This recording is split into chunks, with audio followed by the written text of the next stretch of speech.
Chapter 666. The latest chapter of this book is not finished yet. For more exciting content, please scan the QR code below to download the app. Novels are updated faster and more frequently. Millions of novels are free to read. Novels with content that can't be found online are all available here. This was the first time the young maid had seen a horse pulling a carriage by itself. The horse was quite interesting and was jumping around happily. She couldn't help but lift the curtain and watch. The Horse King was a crazy person. The more people looked at it, the more it jumped around. Gu Jiao sat in the carriage with her eyes closed to rest. In the end, the carriage swayed and swayed, causing her to faint. She lifted the curtain and said to the Horse King, "Pull your carriage properly." The Horse King immediately withered and obediently walked a few steps. As if it was testing Gu Jiao's bottom line, it jumped around again. Gu Jiao. The young maidservant chuckled. Gu Jiao subconsciously glanced at her. The young maid probably realized that she had lost her composure and bowed to Gu Jiao to express her apology. Then, she lowered the curtain.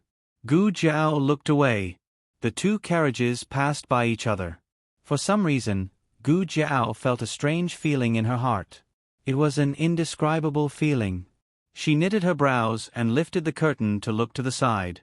The carriage had already moved in front of her, and her carriage had turned into the alley.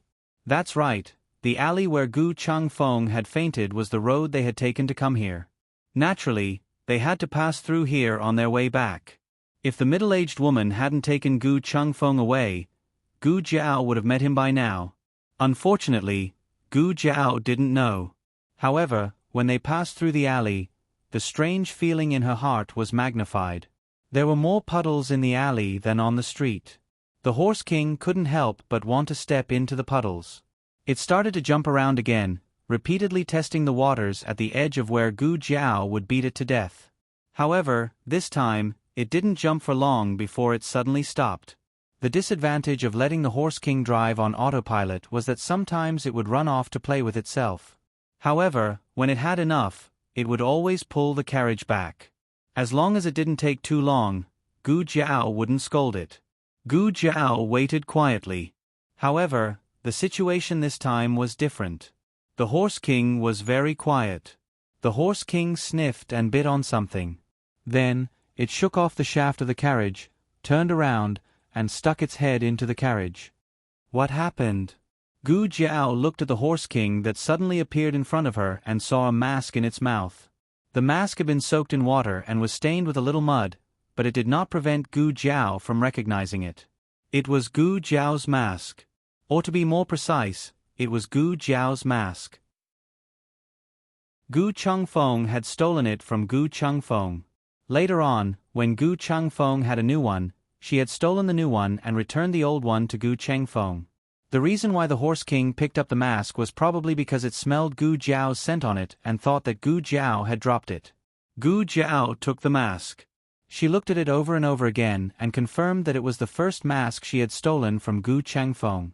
In fact, if it was just a mask, Gu Jiao might not recognize it.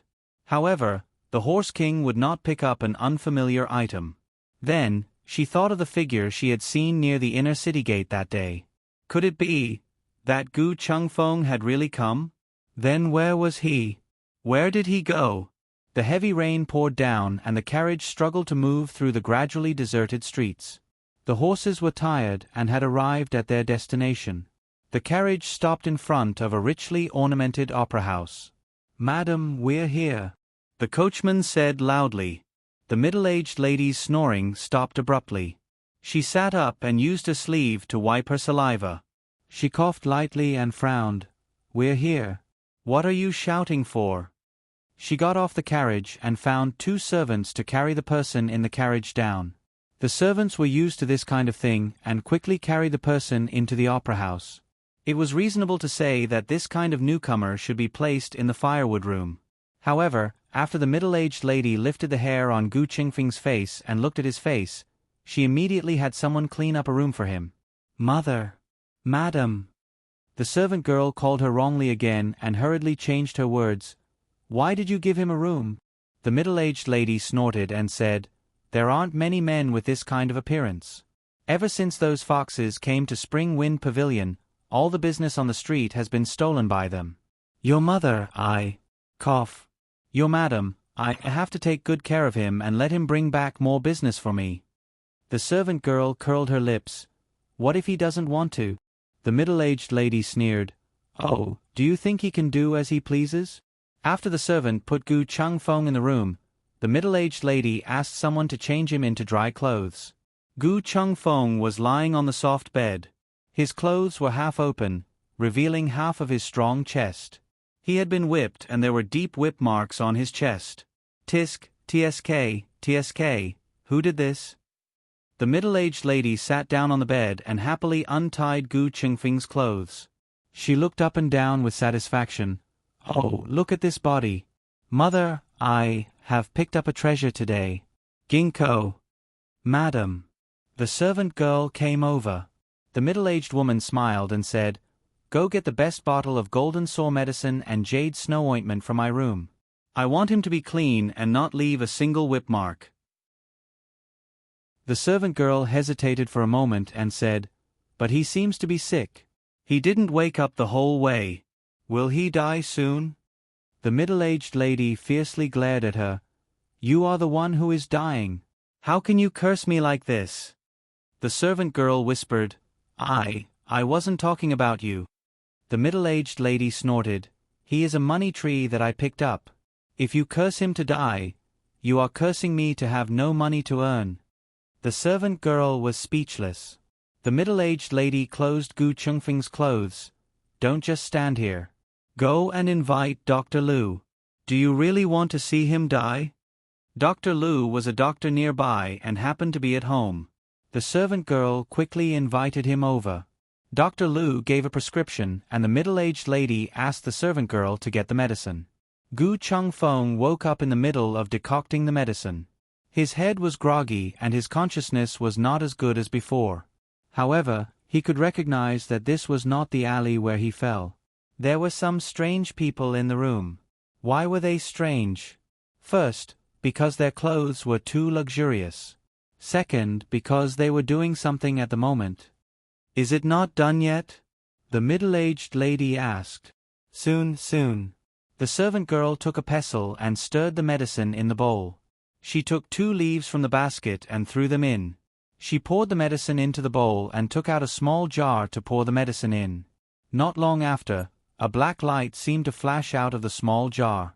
The servant girl quickly caught it with a porcelain bottle. It's out, madam, she said. Use it on him. The middle-aged lady said. Oh. The servant girl turned and walked towards Gu Changfeng. Gu Changfeng's intuition told him that this was not something good. He calmed down and used his remaining strength to lift the quilt. Ah, you're awake? The servant girl exclaimed. Gu Changfeng suddenly stood up. He did not know if it was because he stood up too quickly or because he was too weak. He only felt a wave of dizziness and fell back down. Hurry and use it on him, the middle-aged lady said. The servant girl reached out to grab Gu Changfeng but was pushed away by Gu Changfeng. The servant girl cried out and bumped into the pillar behind her. Seeing this, the middle-aged lady frowned.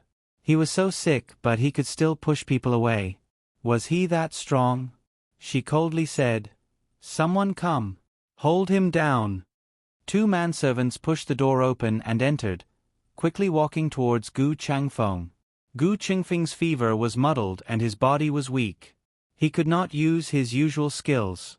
After struggling a few times, he was pressed onto the bed by the servants who knew martial arts. The middle-aged lady sighed and looked down at him. Be obedient and I will not treat you unfairly. Let me go. Gu Changfeng weakly said. The middle-aged lady did not understand Zhao Gua language. She smiled and said, I'm not going to poison you. Why are you running? You are just a lowly servant. It is your good fortune to be chosen by me. Why are you resisting? The servant girl suddenly held the bowl in her hand and said, Madam, the Gu worm is about to die. Hurry and feed it to him. Give it to me. The middle-aged lady reached out her hand. The servant girl handed the bowl to the middle-aged lady. This kind of worm was their brothel. No, now it should be the theater. It was a method used to control people. No one could resist its medicinal properties. If they did not take the antidote every month, it would be like being bitten by thousands of ants. "Pry open his mouth," the middle-aged lady coldly said. The servants pried open Gu Qingfeng's mouth. The middle-aged lady took the goo worm and poured it into Gu Qingfeng's mouth. Gu Chengfeng suddenly had strength from who knows where and kicked her away. He broke free from the two servants' evil clutches and ran to the door. He opened the door and ran out. The middle-aged lady held her painful stomach and gritted her teeth. "This is my territory. Do you think you can run away, Zhao Si?" With her order, a black-clothed expert descended from the sky and sent Gu Chengfeng flying to the ground with one palm. Gu Qingfeng's chest hurt and he spat out a mouthful of blood. Zhao Si grabbed Gu Qingfeng's clothes and pulled him up from the ground. He raised his other hand and viciously threw it at Gu Qingfeng's face. With this punch, even if Gu Chengfeng did not die, he would be crippled. At the moment of life and death, the door to the hall on the first floor was kicked down by someone. The huge commotion shocked everyone. Zhao Si's fist stopped and he coldly looked towards the first floor. He saw a youth wearing the uniform of a certain school appear at the door with a cold expression. Lightning flashed behind him, and his entire body was filled with killing intent. He was like an Asura that had walked out of purgatory. "Let him go," the youth said coldly. Zhao Si's brows furrowed. He admitted that he had been shocked by the youth's aura for a moment. But when the other spoke, he was sure this was a living person. How could this be an Asura from hell? He once again threw a punch at Gu Chengfeng. The youth's palm was facing down. His arm shook and a dagger fell. The youth spun in his hand and the youth threw it out. Zhao Si did not see the dagger's trajectory clearly. He only saw a silver light flash by. The next second, his right hand was viciously stabbed. The dagger had a terrifying force that nailed his hand to the wall. His body was also sent flying towards the wall. He could not help but let go of his other hand. Gu Chengfeng fell to the ground. Zhao Si endured the pain to pull out the dagger. He could not pull it out. It was also at this time that he realized how strong the youth was. He used a tremendous amount of strength to finally pull out the dagger. He turned around to attack the youth, but before he could stand up, he was kicked in the jaw by the youth who had appeared in front of him. This was a roundhouse kick that sent him flying from the second floor. He landed heavily on the table in the hall on the first floor. The table was smashed to pieces and he fainted from the fall. When the middle-aged madam came out and saw this scene, she was completely stunned. Who was this boy? How did he beat Zhao Si to this state? It had to be known that Zhao Si was a death warrior that she had spent a lot of money to buy. He had never suffered at the hands of an expert before. Where did this stinking brat come from, daring to cause trouble in my brothel? Do you know who I am? Ah! Before she could finish her sentence, the young man had already walked over and grabbed her by the neck, pushing her against the wall unceremoniously. She felt a sharp pain in her back and wanted to spit out a mouthful of blood. The youth looked up and coldly stared at her. "Who told you to touch him?" "Him." "Which him? Was it that slave?" "Madam, are you still going to give this goo worm?" "Ah." The servant girl held the bowl and froze in fear. "Bring it over," the youth said to her. The servant girl trembled as she walked over with the bowl. The youth looked at the middle-aged madam who could not breathe and had a purple face. "Feed it to her." The servant girl was so scared that she was about to cry. To feed or not to feed? Would she die if she didn't feed her? The youth expressionlessly said, "If I don't feed you, then eat it yourself." The servant girl steeled her heart, reached out, and pointed the bowl at her madam's mouth. The middle-aged madam hurriedly turned her face away. "Young hero, please spare my life. Young hero, please spare my life. I didn't do it on purpose. I didn't know he was your slave. If I had known, I wouldn't have dared to pick him up, madam. The officers are here. They're searching the tavern next door. It seems like a slave escaped from the Han family's mine." The middle-aged madam looked at Gu Chengfeng on the ground. Gu Chengfeng's body stiffened. The middle-aged madam suddenly realized, he's an escaped slave from the Han family? The youth's eyes flashed with murderous intent. The middle-aged madam's head went cold. That's right, for a moment, she did think that it would be great if the officers came and arrested them. Then, she would be saved. But now it seemed that was not the case. The middle-aged madam panicked. Don't kill me. I won't say anything. I won't say anything. The youth clearly did not believe her. The youth tiptoed and picked up the dagger on the ground, grabbed it with his hand, and placed it on her neck. The middle-aged madam's expression changed. Don't kill me. Don't kill me. I have a way to help you hide from the officers. If you kill me, you'll be exposed. It's not worth it. Spare my life. I promise that no one will find him. Half an hour later, the officers finished searching the next door and came over. The lobby was cleaned up briefly, and Zhao Si was taken away. However, the door that the youth kicked down did not have time to be fixed. There were a total of 6 officers. It was not the one who fought with Gu Chengfeng, but another one. Because they found out that Gu Chengfeng knew martial arts, the Han family's mind sent a few powerful dragon shadow guards over. 3 of the 6 were dragon shadow guards. The middle-aged madam's surname was Su, and her name was Fengxian. She walked down the stairs in a flirtatious manner and said with a smile, "Oh, what wind has blown the officials here? Our heavenly fragrance pavilion is honored by your presence tonight." The leading officer took out a portrait and asked the middle-aged madam, "Have you seen this person before?" Su Fengxian glanced at the portrait and said with a smile, "Oh, such a handsome young man. It's a pity that I haven't seen him before." The leading officer said coldly, "You really haven't seen him before?" Su Fengxian said with a smile, "My heavenly fragrance pavilion can't find someone like him. If I had seen him before, I would definitely remember him." The leader of the officers ordered, "Search the place." Su Fengxian's face turned pale. "Hey, what are you doing? Don't you know that third young master Nangong is our heavenly fragrance pavilion's guest?" "Humph." The leading officer snorted in disdain. How could someone from the Nangong family be compared to the Han family? The few of them went in and searched inside and out. Luckily, Heavenly Fragrance Pavilion's business was not good and there were not many customers. Otherwise, they would have suffered a great loss tonight. "Boss, we didn't find him." The officers returned to the lobby to report. The leading officer took out the portrait and said to Su Fengxian, "If you see this person in the future, remember to report to the Han family." "Do you have money?" Su Fengxian asked. The leading officer looked over with a cold gaze. Su Fengxian shrunk her neck and said in a low voice, "Yes, this servant will remember."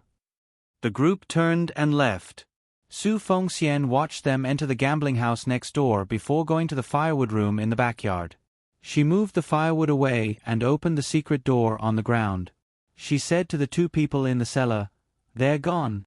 Gu Jiao carried Gu Chengfeng on his back. Su Fengxian actually had a chance to tell on him just now. The reason why she didn't was because Gu Jiao said to her, "If you betray me, I will escape and come back to kill you. You can bet on whether or not I can escape." When the young man said this, his bloodthirsty eyes didn't seem like a living person. Su Fengxian didn't dare to gamble with her life. Su Fengxian placed Gu Chengfeng in her room. This was definitely not because she wanted to take advantage of Gu Chengfeng. It was because her room had an escape route and was the safest room in Heavenly Fragrance Pavilion. Gu Jiao placed Gu Chengfeng on the bed and planned to go to the carriage to get a first aid kit to treat his injuries. Just as she turned around, a scalding hot hand grabbed her hand. There were some things that he wouldn't do normally and some words that he wouldn't say normally. But his fever was too high and his brain was mush. How could he distinguish between his face and dignity? He held her tightly and struggled to open his eyes. His vision was blurry as he looked at her and said in a hoarse and weak voice, "Did I find you?" Gu Jiao looked at him and nodded. I found you." The latest chapter of this book is not finished yet. For more exciting content, please scan the QR code below to download the app. Novels are updated faster and more complete. Millions of novels are free to read. Novels that can't be found online are all available here. https://www.zhbqg.com/89642/826/1075984993. HTML Genius memorized this website's address in 1 second. www.zhbqg.com Biku Gu mobile reading website, m. zhbqg.com. Chapter 667. The latest chapter of this book is not finished yet. For more exciting content, please scan the QR code below to download the app. Novels are updated even faster. Millions of novels are free to read. Novels with connotations that can't be found online are all available here. Gu Jiao used her own voice. He couldn't see now, but at least he could hear. Su Fengxian, who was pouring tea for Gu Jiao, heard the young girl's voice and was shocked. She looked at the youth in disbelief. "Prepare the hot water," Gu Jiao said, returning to her youthful voice.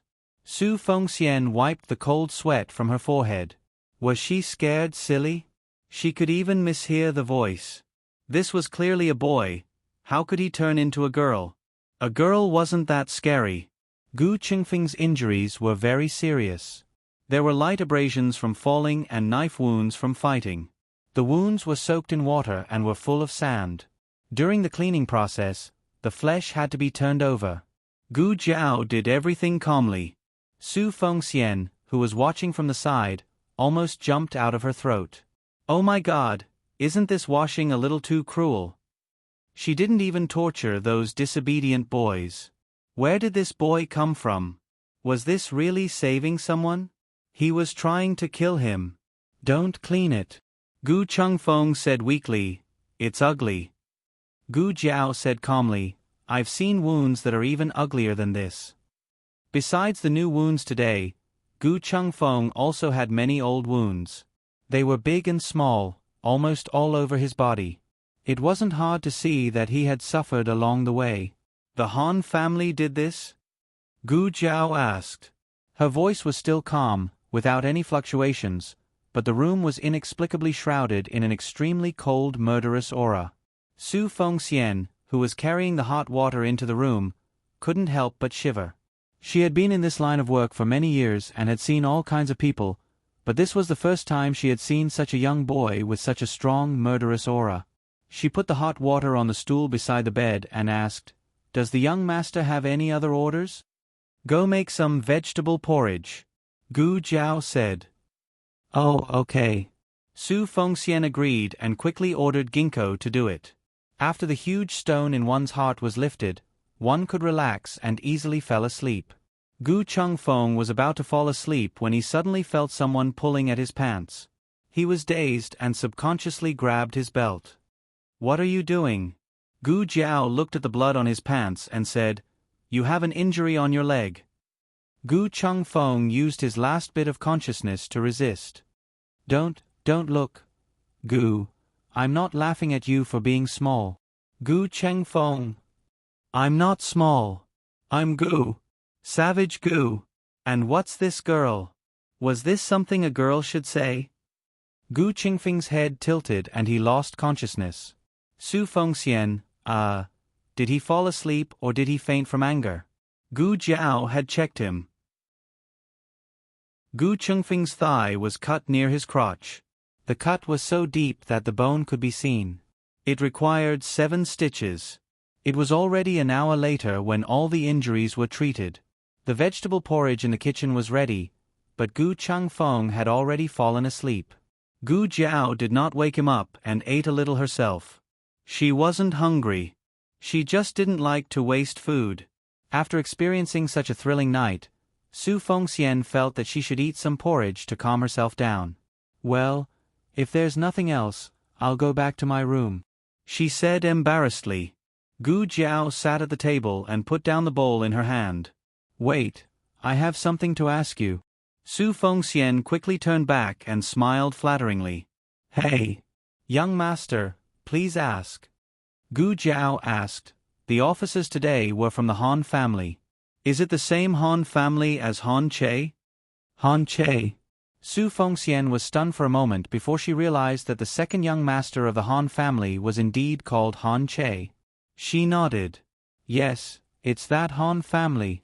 Gu Jiao asked again, why would the Han family chase after a slave? There's something you don't know. He's not an ordinary slave. Su Fengxian realized the relationship between the two halfway through her sentence. She hurriedly coughed and changed her words. Judging from the clothes of those officers, they should be from the Han family's mine. The mine has extremely strict control over corvée laborers. Those who escape will all be caught and executed. This is the rule of the mine. It's also the Han family's way of intimidating people. Young master's friend is lucky to have escaped. The Han family's mine is not a place for humans. Only prisoners on death row are sent there. Otherwise, they're bought slaves. The people there are not human. They work from dawn to dusk. If they're sick or injured, no one will treat them. They'll just throw them into the mountains because the money for treatment is enough to buy a new slave. Gu Jiao's eyes were filled with murderous intent.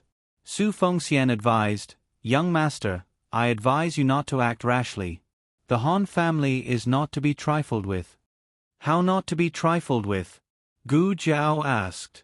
Su Fengxian said, the Han family is the crown prince's mother's family. They're very powerful. Although they're not ranked first among the aristocratic families, sometimes the ranking is fake. The military power in their hands is real. The Han family got the Black Wind cavalry from the Shenyuan family. They have the strongest cavalry in the Yen kingdom. Young master, you're still young and don't know how to fight. You don't know how strong the cavalry is. The Han family's Black Wind King is rumored to be a magical horse that only appears once in 1,000 years. It can command wolves and fight tigers. There's only one in the 6 countries. It's invincible. Ah! The maid, Ginkgo, screamed from the backyard. The horse was jumping on the water in the backyard. The water splashed on Ginkgo's face. Speaking of slaves, Gu Jiao's gaze fell on the brand on the outside of Gu Qingfeng's right leg. It was branded with a red-hot iron brand. His skin and flesh were burned and his pride was crushed. The brand was very eye-catching. It was more eye-catching than all the injuries on his body combined. Gu Jiao asked, how long will it take for the officers to find him before they give up? These words were so awkward that Su Fengxian almost did not understand. She said, we won't give up. None of the people who escaped from the Han family's mine have not been found. Otherwise, why would no one dare to escape now? Your friend is probably the first to escape this year. You have to be careful when you take him away. Gu Jiao glanced at her. Who said I'm taking him away? Su Fengxian was stunned. What? Gu Jiao looked at Su Fengxian and said threateningly, you'll live as long as he can hide. Su Fengxian. No, was this guy blackmailing her? Was she going to have to help him deal with the Han family's soldiers? Su Fengxian stuttered, I'm warning you. Gu Jiao said indifferently, the soft are afraid of the hard are afraid of the unreasonable, and the unreasonable are afraid of those who don't care about their lives. Guess which one I am? Su Fengxian's blood was stuck in her throat. Gu Chengfeng had a high fever for the entire night, and Gu Jiao stayed by his bed for the entire night. Before dawn, Gu Jiao took a carriage to Qianqiong Academy. At the entrance of the academy, she ran into Gu Shaoshun. Gu Shaoshun walked over with a bag of books. Sister, did you sleep in the young princess residence last night? No. This wasn't the place to talk. Gu Jiao looked around and said, I'll tell you later. Gu Shaoshun replied, Oh. Gu Jiao planned to put the Horse King in the academy first and bring it back at night. She had only taken a few steps when someone called out to her. Are you Xiao Lulang? My master wants to see you. I'm not going. Gu Jiao said without thinking. That person said word by word, my master's surname is Han. Gu Jiao stopped in her tracks and handed the carriage to Gu Xiaoshun. You go in first. My bag of books is in the carriage. Don't forget to bring it to Ming Xin Hall later. Okay. Gu Xiaoshun took the reins obediently. Lead the way. Gu Jiao turned around and said to the young guard. The guard led Gu Jiao to a nearby alley. Han Che had been waiting in the alley for a long time. There were many guards of the Han family standing beside him. It was obvious that they didn't come with good intentions. In fact, the matter was quite simple. It was just a horse. They thought that Prince Ming would definitely be able to snatch Xiao Liulong's horse away. Who would have thought that a young princess would appear out of nowhere? Since Commandery Prince Ming was humiliated, he could only vent his anger on him. He blamed him for not understanding the situation and bullying the young Commandery princess. Was this his fault? Wasn't it because Prince Ming couldn't defeat the young princess? Han Che didn't dare to say this. He was so angry that he couldn't sleep the entire night. He decided that no matter what, he had to get his hands on the horse. He couldn't bear this humiliation for nothing. Of course, he wasn't an unreasonable person. He would try peaceful means before resorting to force.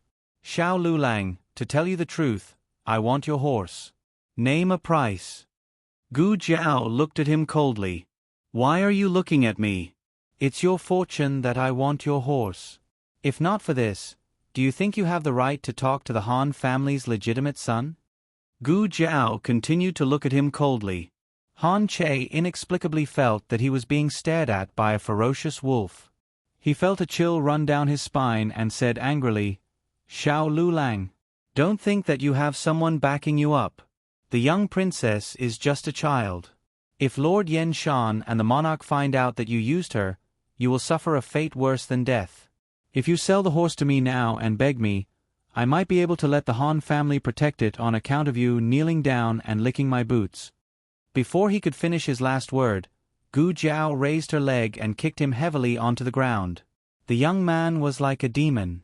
He stepped on Han Che's chest and said arrogantly, Do you think the Han family is so great? Digression. My monthly votes are for second brother and Jiao Jiao. The latest chapter of this book is not finished yet. For more exciting content, please scan the QR code below to download the app. Novels are updated faster and more complete. Millions of novels are free to read. Novels with content that can't be found on the internet can be found here.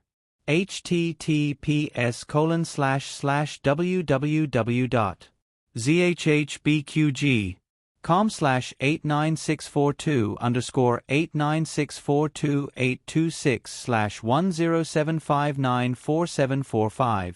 HTML Genius memorized this website's address.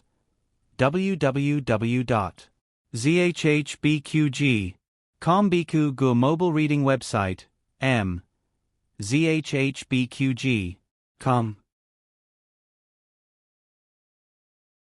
Chapter 668. The newest chapter of this book is not finished yet. For more exciting content, please scan the QR code below to download the app. Novels are updated even faster. Millions of novels are free to read. Novels that can't be found online are all available here. Han Che brought a total of 6 guards from the Han family. Although they weren't as strong as the men of sacrifice, they were still top experts. However, from the moment Gu Jiao attacked until now, not a single one of them had reacted. They didn't know if it was because Gu Jiao's movements were too fast or because Gu Jiao's aura was too strong. Han Che's mouth let out a painful whimper. Only then did they regain their senses. They looked at each other, then gritted their teeth and charged at Gu Jiao. If it was 6 dragon shadow guards, Gu Jiao would hesitate. However, it was impossible for these guards to gain any advantage from Gu Jiao's hands. Gu Jiao used each of her hands as a hammer to smash them. In a few moves, they were smashed until they spat out blood. Han Che could only watch helplessly as the guards he had brought along fell to the ground. His pupils constricted. But thinking about it carefully, this result wasn't too surprising. He had been practicing martial arts since he was young. Although he wasn't one of the top young masters in the aristocratic families, he was definitely not bad. However, when Xiao Lulang attacked him, he couldn't resist at all. What the hell is going on? How could a scholar from a lower country have such strong martial arts skills? In all fairness, it was true that Gu Jiao could fight.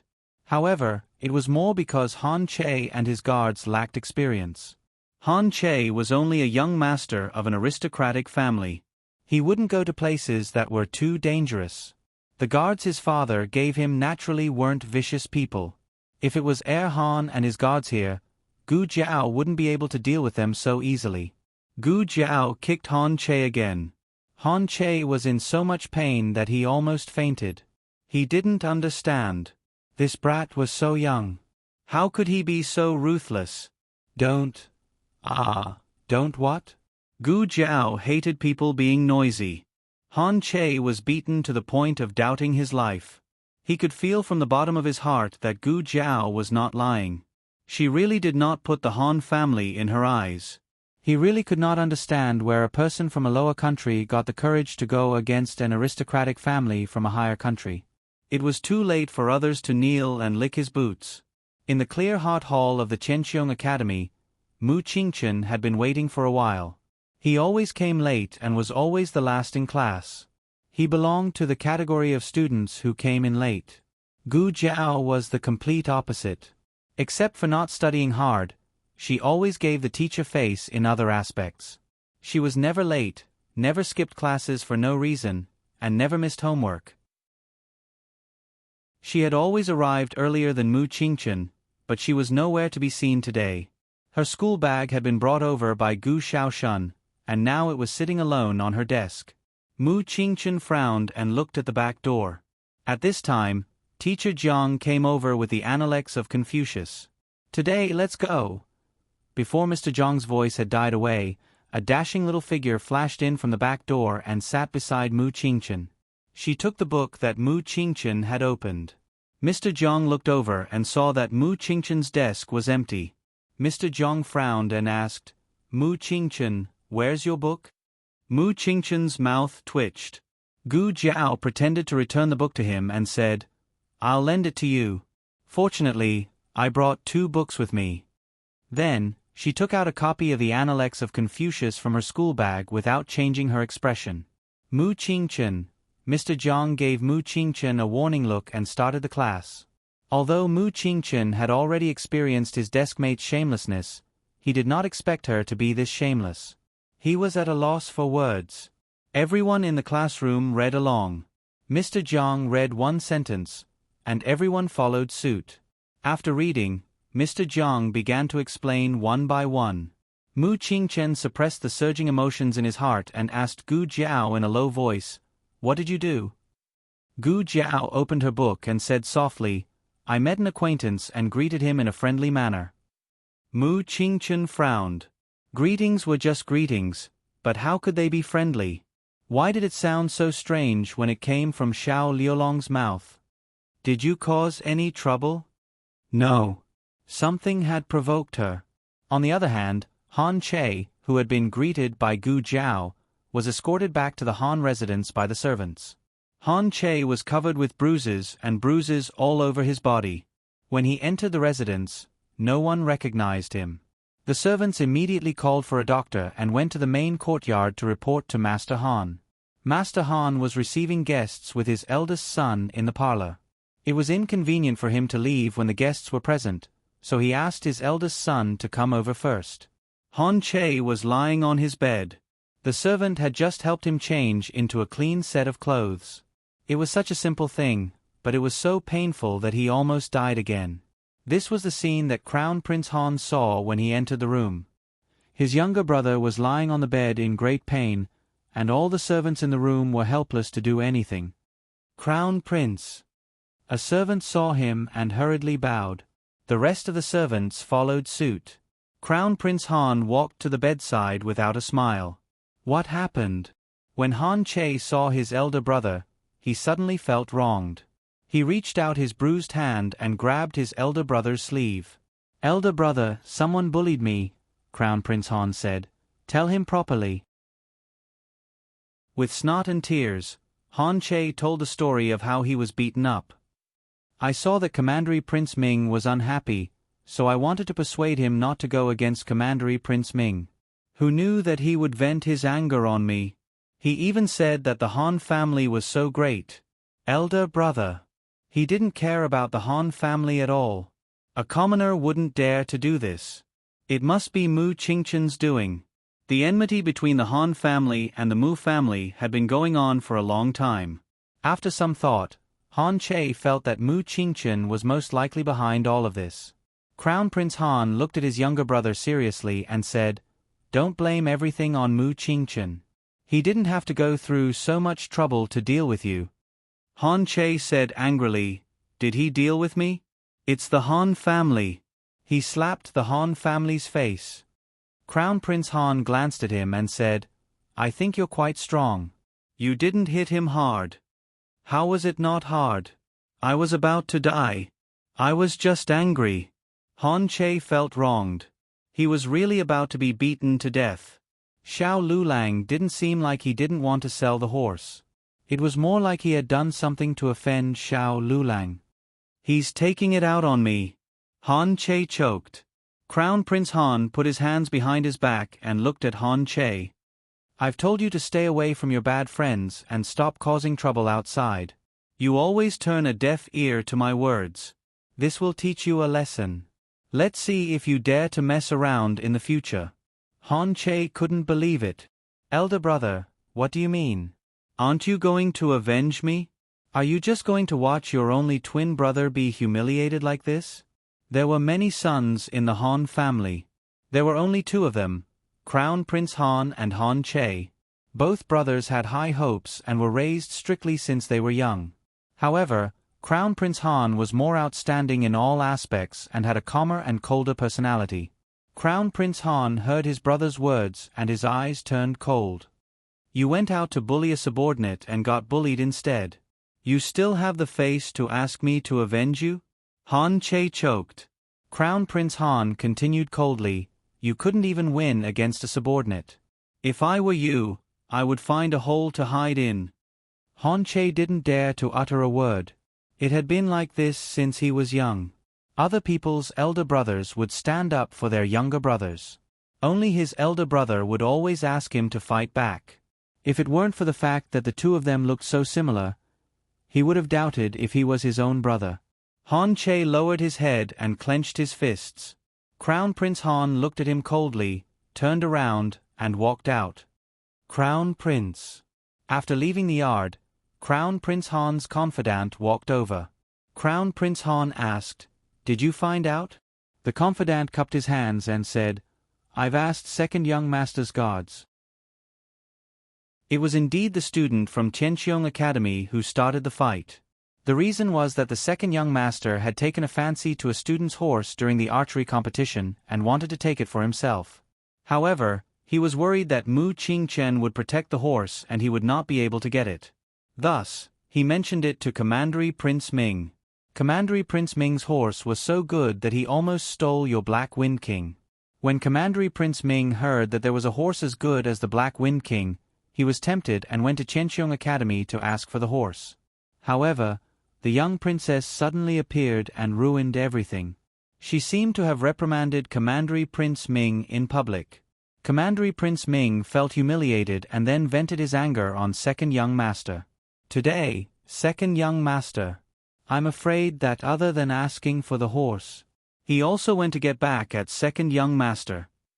Crown Prince Han finished what the confidant didn't dare to say. He went to vent his anger on Commandery Prince Ming. Can you blame him for beating him? The confidant didn't dare to talk about Han Che. Crown Prince Han continued, "However, that student was too arrogant. No matter what, Che is the legitimate son of the Han family. How could he humiliate the Han family like this? Moreover, he was too heavy-handed." Crown Prince Han frowned when he thought of the injuries on Han Che's body. The latest chapter of this book is not finished yet.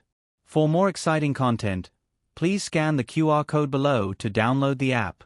Novels are updated at a faster rate. Millions of novels are free to read. Novels with connotations that can't be found on the internet can be found here.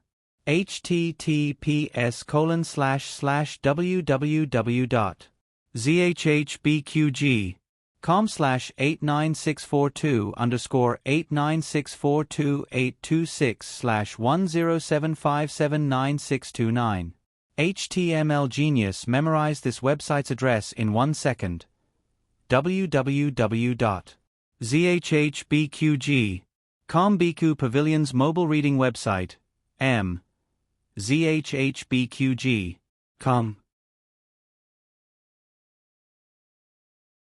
Chapter 669. The latest chapter of this book is not finished yet. For more exciting content, please scan the QR code below to download the app. Novels are updated even faster. Millions of novels are free to read. Novels with connotations that can't be found online are all available here. After the heavy rain, the grass field would take a few days to dry. Gu Jiao and the young princess agreed to teach her in 3 days. After school, Gu Jiao asked Gu Shaoshan to bring Horse King back first while she went to Heavenly Fragrance Pavilion. Heavenly Fragrance Pavilion used to be a brothel, but because the girls had either redeemed themselves or left, only a few middle-aged women remained. As a result, the business couldn't continue, so they changed it to an opera house. However, it wasn't easy to run an opera house. They couldn't find suitable actors, so they had to rely on a group of old musicians. Not many rich young masters were willing to spend money to support them. The main door had been repaired, but it was a pity that it was cold and cheerless inside. Su Fengxian sat in the main hall and sighed. If this continued, her Heavenly Fragrance Pavilion would have to close down. "Madam, that young master is here," Ginkgo whispered in Su Fengxian's ear. "Which young master? Does he have money?" Su Fengxian asked casually. Ginkgo replied, "The young master from yesterday, the one who tore down the door." Upon hearing the door being opened, Su Fengxian shuddered and sat up straight. She looked towards the door and saw Gu Jiao striding in. Su Fengxian quickly stood up and looked at Gu Jiao with lingering fear. You're here to find that young brother, right? He's upstairs, he's awake." Gu Chengfeng was really good at taking beatings. After a day and a night of recuperation, he was able to wake up from his serious injuries. His fever had also subsided. When Gu Jiao entered the room, he was sitting on the bed, refusing to drink the medicine. The medicine was prescribed by Gu Jiao. The servants of Heavenly Fragrance Pavilion had fetched the medicine and decocted it for him. Chinese medicine treated the root of the problem and could also regulate the body's constitution. Gu Jiao had instructed them to watch him drink it. "What, are you afraid of bitterness?" Gu Jiao's voice came from the door at a moderate pace. Gu Chengfeng was slightly stunned. He grabbed the bowl and gulped down the medicine. The maidservant was dumbfounded. She had been trying to persuade him for a long time, but he didn't drink a single mouthful. That young master really had a way. Thinking about it, the little young master was so fierce. If he didn't drink the medicine obediently, the little young master might beat him up. Gu Chengfeng was not worried that Gu Jiao would beat him up. Gu Chengfeng was so bitter that he wanted to stick out his tongue, but he held it in. He leaned against the cushion behind him and said indifferently, "Why are you here? Don't you have class?" He had been to the Puishui Alley. Of course, he knew the identity of Gu Jiao when she came to the Yen Kingdom.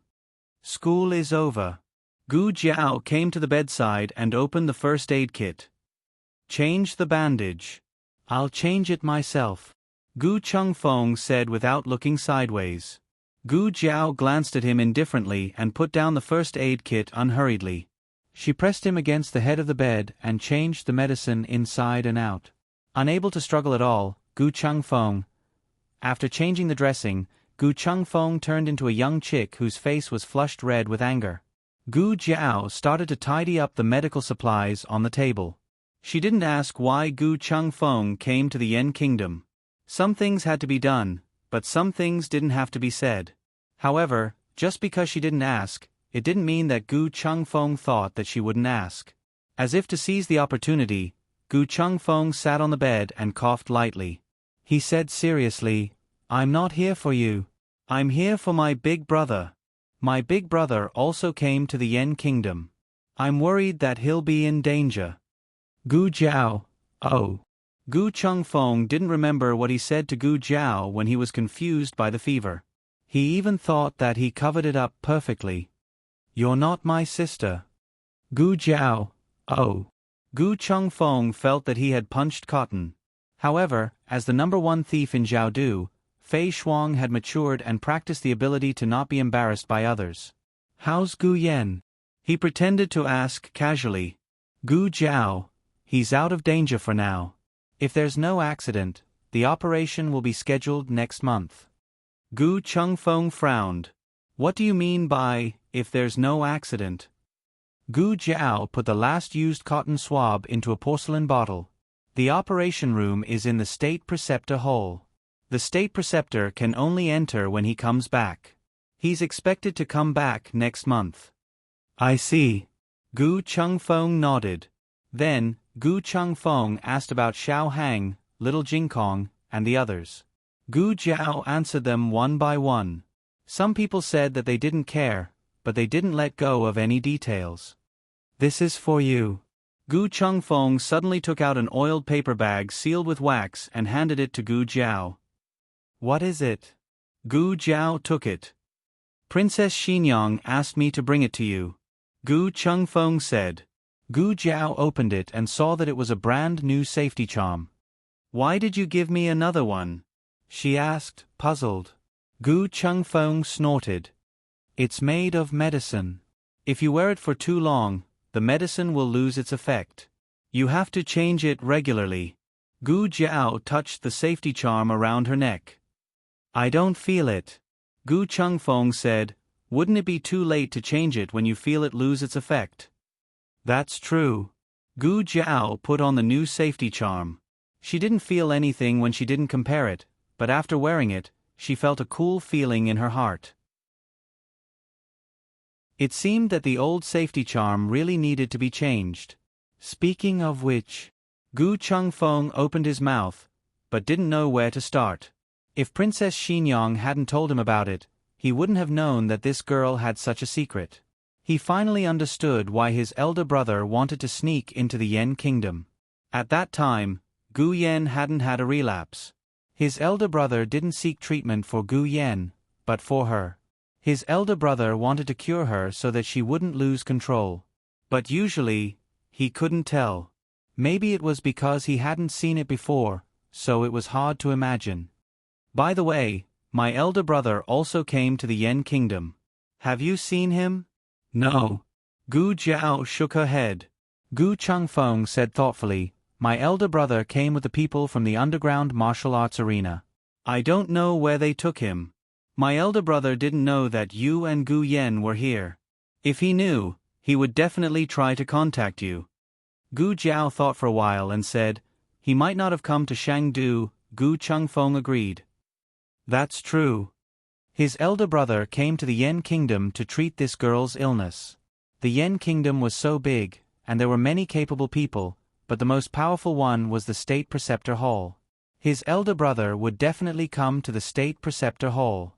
However, a master selected from the underground martial arts arena of a lower country might not be qualified to enter Shangdu. His elder brother had to fight his way up and defeat all the masters in front of him before he could enter the martial arts arena of Shangdu. This was his guess. If there was a martial arts arena in Shangdu, Tianxiang Pavilion was indeed a relatively safe place. Gu Chengfeng continued to rest. Gu Jiao came out of the Tianxiang Pavilion. After walking a few steps, she felt that someone was watching her. This was a kind of intuition that had been trained for a long time. The other party didn't reveal anything. She walked into a clothing store without saying a word. The shop's business was very good. The lady boss and the shop assistants were very busy. Gu Jiao took a set of ready-made women's clothes, put a piece of silver on the counter, and took off a veiled bamboo hat.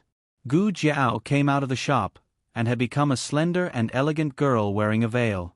The line of sight was still there, but it wasn't staring at her.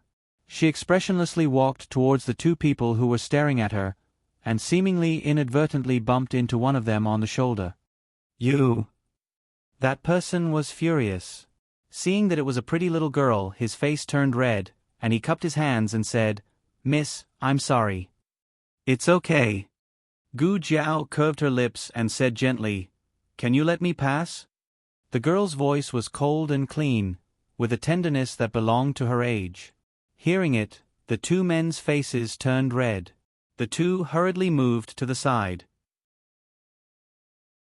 Actually, the road was very wide, but who would refuse such a polite request from a girl? After Gu Jiao walked away, the two experts continued to stare at the shop for a long time. "Why hasn't he come out yet?" The expert who had been bumped into muttered. His companion was also puzzled. "Did he leave?" The expert said, "That's impossible. This shop doesn't have a back door. We even watched the windows. I didn't see him come out."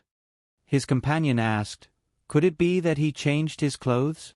The expert said, "A total of 13 people went in just now, and 5 came out.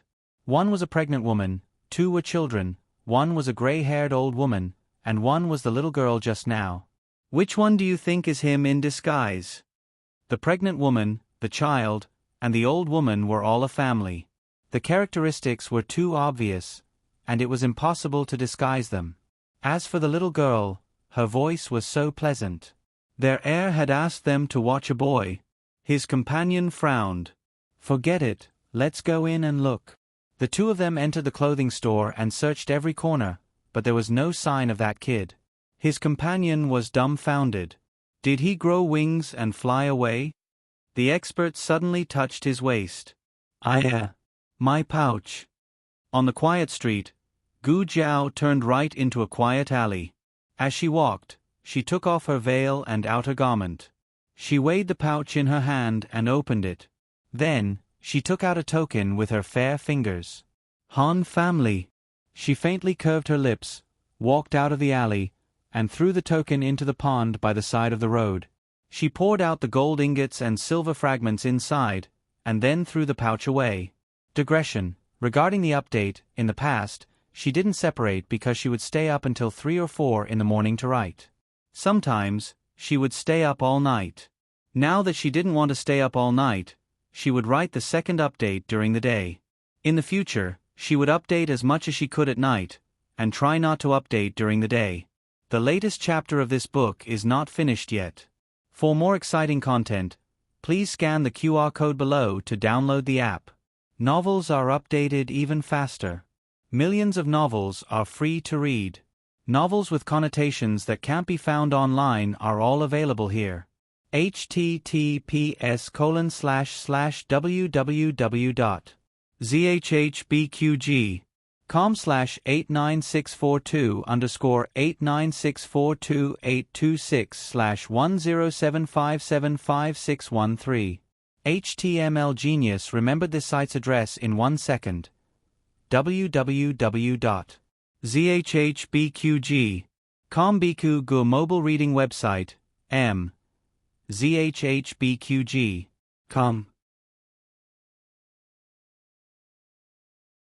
Chapter 670. The latest chapter of this book is not finished yet. For more exciting content, please scan the QR code below to download the app. Novels are updated faster. Millions of novels are free to read. Novels with content that cannot be found on the internet are available here. On the martial arts field in the back mountain of the Han family, Crown Prince Han swung his red tasseled spear downwards, forcing his opponent to take a few steps back. After the opponent steadied himself, he saluted Crown Prince Han. "Crown Prince, I've lost." Crown Prince Han was sweating profusely and panting slightly. He threw the red tasseled spear in his hand to the guard beside him and said, "Leave, remember to heal your injuries." "Yes." The man of sacrifice who had fought with Crown Prince Han left the martial arts field with the help of 2 guards. A servant came forward with a clean towel. Crown Prince Han took the towel and wiped the sweat off his face. He turned to the middle-aged man who had been watching the battle and said, "Second uncle, how was it?" The man who was called Second Uncle by Crown Prince Han was the second master of the Han family, Han Yong. Han Yong walked over with his hands behind his back. "You've improved compared to last month." Crown Prince Han quickly calmed his breathing. He was obviously not very satisfied with this result and continued to ask, How is it compared to Shenyuan Cheng? Shenyuan Cheng, the eldest son of the Shenyuan family, was a martial arts prodigy famous in the Six Nations. He had received the teachings of Shenyuan Li and was known as the only person who could catch up to the Shenyuan war god. Han Yong had once been under Shenyuan Cheng's command. Han Yong pondered for a moment and said, "You're still young. If you practice martial arts diligently, you may be able to reach Shenyuan Cheng's level. So I still can't surpass him." Crown Prince Han stretched out his hand to the guard holding the red tasseled spear. The guard understood and passed the spear to him with both hands. Crown Prince Han practiced another round of spear techniques. Every move was full of murderous intent. After practicing, he was not satisfied. He frowned and said, "It's still not as good as Shenyuan Li's divine weapon." Han Yong smiled and said, "You don't have to worry. Shenyuan Cheng may not be as powerful as you when he was your age. He went to the battlefield early and killed his way through piles of corpses. What you lack is just some opportunities to gain experience." Crown Prince Han threw the red tasseled spear to his guard again. The red tasseled spear was too heavy. The guard staggered a few steps and almost couldn't catch it. Han said, "Are there any new masters in Chengdu recently?" Han Yong said, "Are you talking about the underground martial arts field?" "Not yet, but when I do, I'll inform you so that you can compete." Actually, the Han family's men of sacrifice aren't bad either. It's just that their methods are different and they aren't the most suitable opponents. Regardless of the martial arts level of the men of sacrifice, they were not the most suitable sparring partners. Fighting with them only stimulated the instinct to kill, not the progress of martial arts. Han Yong continued, "It's already hard to find a worthy opponent in Chengdu. Don't put too much pressure on yourself." "Ah, right, I almost forgot to tell you something." Crown Prince Han said, "Second uncle, please speak." Han Yong said, "The Emperor's birthday is coming. The imperial concubine has sent a message from the palace, asking you two brothers to enter the palace for the banquet." Crown Prince Han paused and said, "With Che-er's injuries, I'm afraid he won't be able to go." Han Yong smiled. "You can go too." Crown Prince Han did not say whether he would go or not. Instead, he asked, "Isn't the monarch's birthday approaching? Why is there a birthday banquet all of a sudden?" The emperor and the crown princess had the same birthday. Ever since the crown princess colluded with the Shenyuan family to rebel, the emperor's birthday banquet had never been organized. Han Yong smiled and shook his head. "Who knows? Our emperor is temperamental and his mind is strange. No one can guess what he's thinking." "Crown Prince." While they were talking, the two masters who were sent to spy on them returned. They were Crown Prince Han's personal bodyguards. One was called Sun Feng, and the other was called Zheng Hai. The one who stole the purse was Sun Feng. The two of them bowed to Crown Prince Han. Crown Prince Han looked at the two of them who were covered in dirt and asked lightly, "Why are you back so early? Where's the person I asked you to follow?" The two of them looked at each other. Sun Feng braced himself and said, We lost him." "Lost him?" Crown Prince Han was slightly surprised. "How can the two of you lose him?" The two of them blushed with shame. They were Crown Prince Han's trusted bodyguards. Their abilities were not small. They had helped Crown Prince Han many times and rarely failed. Today they were careless. Sun Feng's purse was also stolen. Zheng Hai said. Sun Feng glared at Zheng Hai. "Didn't I tell you not to mention this?" The dignified bodyguards of the Han family actually let a thief steal his purse? Wouldn't it be embarrassing if word got out? Sun Feng already understood that the purse was stolen by the little girl. But even so, he and Zheng Hai did not associate her with the boy they were supposed to follow. After all, one was a woman and the other was a man. Crown Prince Han looked at the two of them coldly. "Go and receive your punishment." "Yes." The two of them bowed and left. Han Yong asked, "Who is so powerful that he actually threw off your men?" Crown Prince Han said lightly, "A student from a lower country. He has some skills and even defeated Che. I want to see if there's anyone behind him." "Oh." So Che was injured by a person from a lower country. Han Yong was angry and amused. Bullying the Han family's legitimate son. Isn't this provoking the Almighty? There are not many people in Shangdu who have the guts to do this. It's either the Mu family or the Nangong family. The Mu family had old grievances and the Nangong family was fighting for military power. Crown Prince Han looked at the flowers in the garden and said, "He is indeed Mu Qingchen's classmate, but Mu Qingchen would not do this. Mu Qingchen will only come for me and not Che." Han Yong touched his chin and said thoughtfully, "Then only the Nangong family is left." Crown Prince Han frowned slightly. "The Nangong family?" Han Yong nodded and said bluntly, "Yes, the Nangong family has always wanted our Black Wind cavalry and we have always coveted their military power. It's only a matter of time before we face them." Crown Prince Han pondered for a moment and said, "Why do I feel that it's not the Nangong family?" Han Yong said, "Other than the Nangong family, who else would come to deal with the Han family? The Wang family? The Wang family has no intention of doing this." As he said this, he saw that his nephew was still deep in thought. He smiled faintly and said, "Do you think he has the guts to provoke the Han family? Not to mention that he is just a country person, even a young master of a Shangguan family can't compete with the entire Han family by himself. As long as he is not crazy, he will not do this. Moreover, don't you think it strange that a few students suddenly came from the Zhao Kingdom? There have never been any students from the Zhao Kingdom in the Yen Kingdom." Crown Prince Han frowned. "Do you mean that they were sent by the Nangong family?" Han Yong said again, "Do you remember that one of General Nangong's arms was cut off by bandits?" Crown Prince Han said, "Yes." Han Yong sneered. General Nangong did not return to his hometown to worship his ancestors. He secretly went to the Zhao Kingdom. His arm was not injured by bandits. I don't know what happened exactly.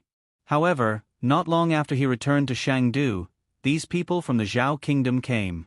Do you think it's a coincidence? After Gu Jiao returned to the house, she told her family about Gu Chengfeng's visit to Shangdu. Everyone in the family was surprised. "He doesn't have a travel permit. How did he come?" Madame Nan asked. "Could it be?" Gu Jiao nodded. "He was marked as a slave." Madame Nan sucked in a breath of cold air. The servant of the Gu family was too cruel. In order to come to Shangdu, he did not hesitate to mark him as a slave. This mark would stay with him for a lifetime. "Is he okay?" Madame Nan asked. Gu Jiao said, "He found a suitable hiding place. He is fine for now." This child. Madame Nan did not know what to say.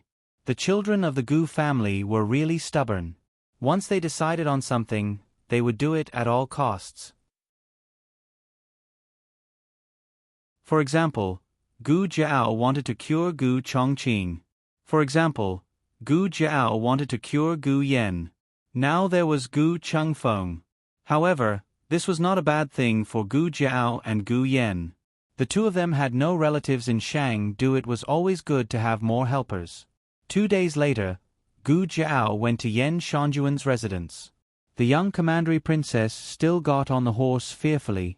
Gu Jiao did not hesitate to grab her onto the horse. She finished the riding lesson while crying. "In the next few days." You don't have to." The young commandery princess cried until she hiccuped. She stopped crying after getting off the horse, but the hiccups did not stop. "Tell me slowly," Gu Jiao said. "I am slowly." The young commandery princess hiccuped again. She felt that it was better to keep it short. "I can't go to class. Uncle June is going to birthday. My father is not here. I am going to go to the banquet for him. In fact, there was still some time before Uncle His Majesty's birthday banquet, but she had to move into the palace in advance, so she could not go to class for the time being. This was exactly what Gu Jiao wanted. Because Gu Jiao was about to prepare for the next boxing competition, there was a high probability that she would not have time to teach her. Then when the young commandery prince is not busy, we will learn how to ride a horse. Tudo. The young commandery princess immediately covered her mouth. She was famous for being eloquent, but she was still too young. There were some words that she could not pronounce very well. Gu Jiao curved her lips and stretched out her finger. She did not mention her pronunciation. The young commandery princess also stretched out her small finger and hooked it with Gu Jiao's.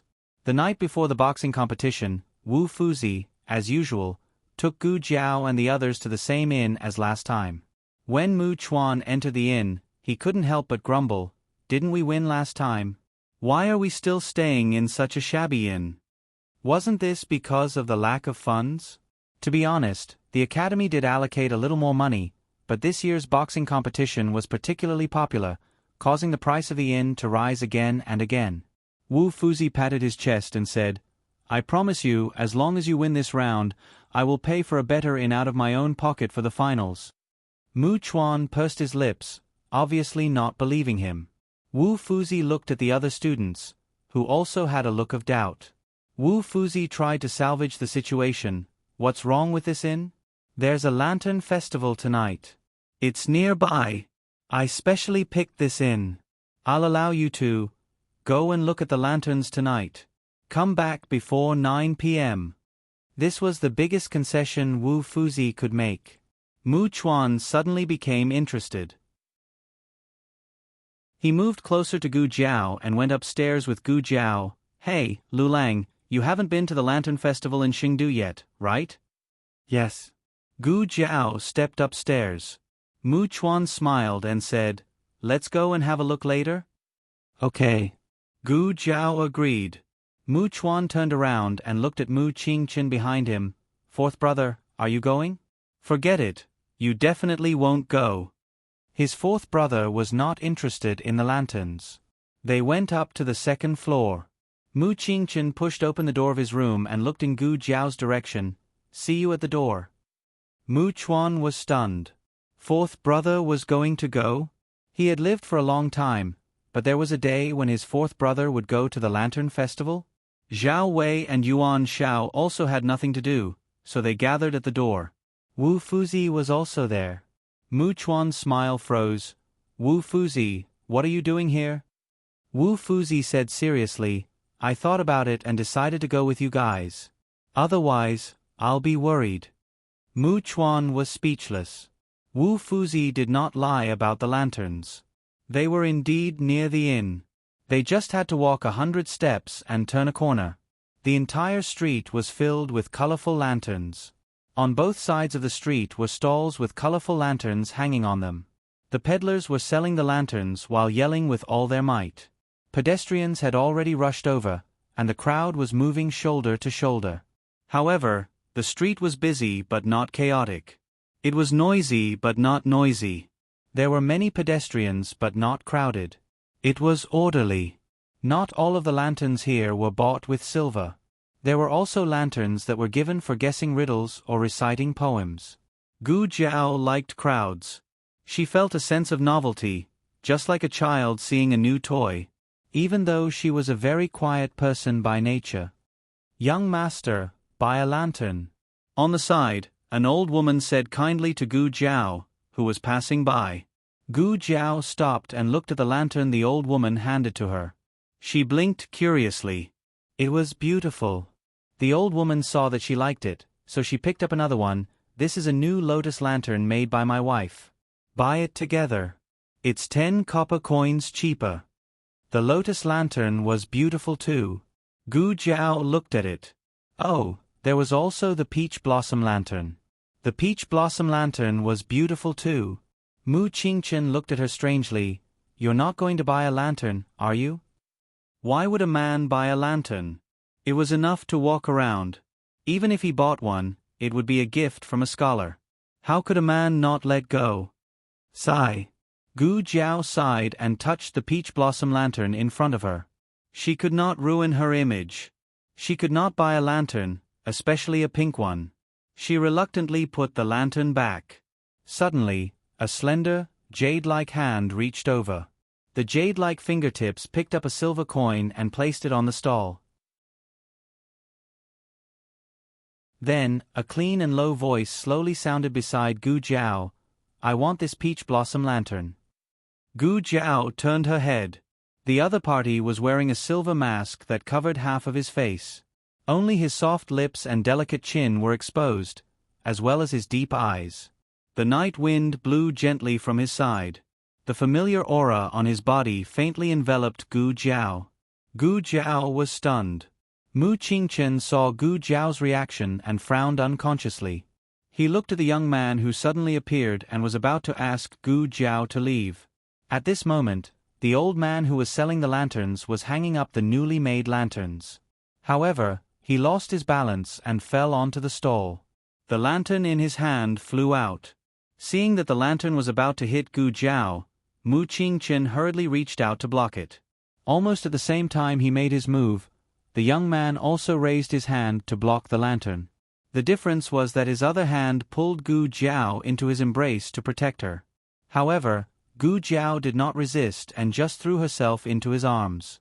Was it an illusion or something else? Her little head even rubbed against the other party's chest. Are you okay? Mu Qingchen heard the other party ask softly. I'm fine. He heard Gu Jiao answer softly.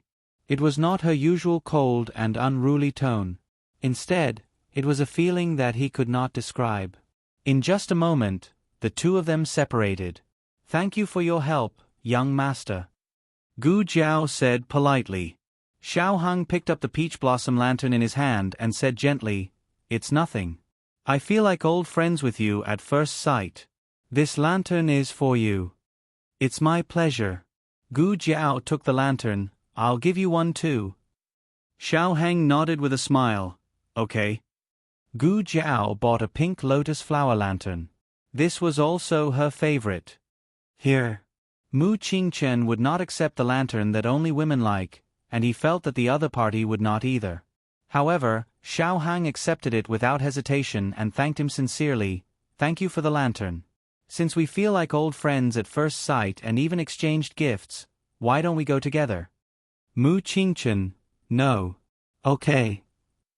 Gu Jiao said straightforwardly.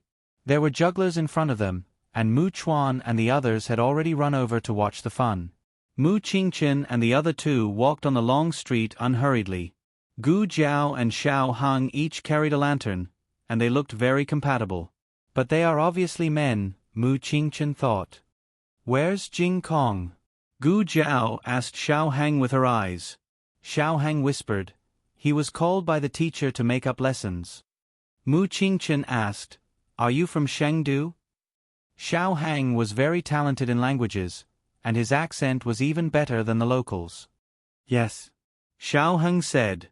Mu Qingchen asked again, May I know your name?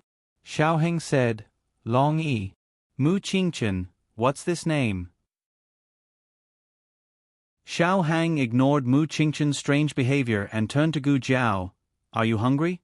The dumplings over there are very good. Yes. Gu Jiao said. The three of them went to the stall selling bean curd and found an empty table to sit down. Mu Qingchen and Xiao Hang faced each other. I'm not hungry. You guys eat. Mu Qingchen said. The son of the first wife of the Mu family couldn't eat roadside stalls. Gu Jiao and Xiao Hung each ordered a bowl of cabbage and meat dumplings. Then, something strange happened again. Gu Jiao and Xiao Hung reached for the seasonings on the table at the same time. Gu Jiao took vinegar, and Xiao Hung took spicy oil. Gu Jiao put the vinegar in front of Xiao Hang, and Xiao Hang put the spicy oil in front of Gu Jiao. Mu Qingchen. The latest chapter of this book is not finished yet. For more exciting content, please scan the QR code below to download the app. The novel will be updated faster. Millions of novels will be read for free. Novels with content that can't be found on the internet can be found here. https://www.zhbqg.com/89642_8964286/1075597939. HTML Genius memorized the address of this website. www.zhbqg.com Combikuj mobile reading website, M. ZHHBQG. Com. Chapter 671. The latest chapter of this book is not finished yet. For more exciting content, please scan the QR code below to download the app. The novel will be updated more quickly. Millions of novels will be read for free. There are all kinds of novels that can't be found online. What are you two doing? One gives each other vinegar, the other gives each other chili oil. Isn't it enough that they gave each other lanterns? Mu Qingchen felt that this scene was very annoying. At the same time, he felt a little full. He hadn't eaten dinner. He can't eat spicy food. Mu Qingchen took the chili oil from Gu Jiao. Xiaohang narrowed his eyes and looked at Gu Jiao. Gu Jiao was about to say something when Mu Qingchen glanced at her. Do you want your hemorrhoids to act up again? Gu Jiao was speechless. Can't you get over this? Yes, just a spoonful. Gu Jiao quickly poured half of it into the bowl. Mu Qingchen couldn't stop her in time. The dumplings tasted really good, especially after the chili oil was poured on them. Gu Jiao ate with satisfaction. Both of them were eating, and only Mu Qingchen sat there. Mu Qingchen didn't want to stare at them, but his eyes couldn't help but fall on them. Gu Jiao was stuttering as she ate. Her cheeks were puffed up, and she looked inexplicably cute. Mu Qingchen frowned. Why would he think that a man was cute? He must be crazy. He again looked at that uninvited guest, Long Yi. The way Long Yi ate, however, didn't need to be described as cute. He was refined and elegant, and his every movement revealed a noble aura. Mu Qingchen didn't believe that this was not an etiquette that was cultivated since childhood. However, no matter how hard Mu Qingchen racked his brains, he couldn't associate the man in front of him with any aristocratic family in Shangdu. Was he not from Shangdu? No, his accent was from Shangdu, and he admitted it himself. While Mu Qingchen was puzzled, Mu Chuan and the other two came over. Fourth brother. Lu Lang. Gu Jiao didn't look up when she heard Lu Lang. Instead, Xiaohang glanced at Mu Chuan. Mu Qingchen frowned. I didn't call you. Lu Lang, why are you ignoring me when I'm calling you? Mu Chuan came to the table and said bitterly. Gu Jiao sucked on a dumpling and said without changing her expression, I'm busy. He would never admit that he didn't react in time. Are you full? Xiaohang asked Gu Jiao. Gu Jiao said, you can eat a little more. Shangdu was good at everything, but the portions of the dishes were always exquisite. Xiaohang chuckled softly and said, leave some for those who suffer. Okay. Gu Jiao readily agreed. Mu Qingchen's frown deepened. He had known Gu Jiao for so long, but he had never seen Gu Jiao so easygoing. Mu Chuan looked at Xiaohang strangely and asked, Lu Lang, who is this? Gu Jiao introduced, he's a friend I just met. His name is Long Yi. So you're Lu Lang. Xiaohang covered up the loophole that they didn't finish introducing each other. Gu Jiao said in all seriousness, yes, my surname is Xiao, and my name is Lu Lang. They're my classmates. I'm Mu Chuan. Yuan Xiao. Zhao Wei. The three of them introduced themselves one by one. Mu Qingchen didn't show any intention of getting acquainted with Long Yi from beginning to end, so he didn't introduce himself. However, just because he didn't say anything didn't mean that Mu Chuan wouldn't say anything. Mu Chuan smiled and said, the three of us are Liulong's classmates. My fourth brother is also Liulong's roommate. Xiaoheng's face sank as soon as he said that. Gu Jiao, who was drinking dumpling soup, inexplicably felt a chill down her spine. What was with the illusion that the backyard was on fire again? Gu Jiao quickly put down the bowl and said, I've never lived in a dormitory before. Xiaoheng's expression relaxed. Mu Qingchen looked at Gu Jiao suspiciously. Gu Jiao coughed softly and stood up. Okay, I'm full. Let's go. Oh right, where's Wu Fuzi? She had the ability to change the topic. Mu Chuan said, he went to watch the juggling show. We secretly came here. What was the point of going to the lantern show with Wu Fuzi? Of course, they had to sneak away. There's a poetry gathering over there. Let's go take a look, Zhao Wei suggested. They were students of the Institute of Literature, so they were quite interested in poetry gatherings. Gu Jiao just wanted to put out the fire in the backyard as soon as possible, so she naturally wouldn't disagree. The group gladly went. Xiao Hang walked on Gu Jiao's left, and Mu Qingchen walked on Gu Jiao's right. Her left and right were occupied, so Mu Chuan and the other two could only follow behind them. Zhao Wei suddenly whispered, "Hey, don't you think the three of them are a little strange?" "What's strange?" Mu Chuan asked. "Yeah, what's strange?" Yuan Shao also asked. Zhao Wei looked at the backs of the three men and frowned. "I don't know. It's just the three of them. It's quite crowded." Yuan Shao looked at the three of them and said, "The three of us are quite crowded too. The street is only so wide, and there are so many people. It'll be strange if it's not crowded, right?" Zhao Wei said, "It's different between us and them." Yuan Shao asked stupidly, "How is it different?" Zhao Wei scratched his head. "It's... Sigh, why would I ask you if I could tell? Forget it." Zhao Wei sighed. Zhao Wei was more meticulous, but he couldn't compare to Mu Chuan and Yuan Zhao's carelessness. Compared to observing whether the three men were crowded or not, the two of them were more interested in the lanterns on the street. The folkways of the Yen Kingdom were relatively open among the 6 countries. There was no lack of women on the street who strolled around with lanterns. The men rarely carried lanterns because it always felt a little out of place.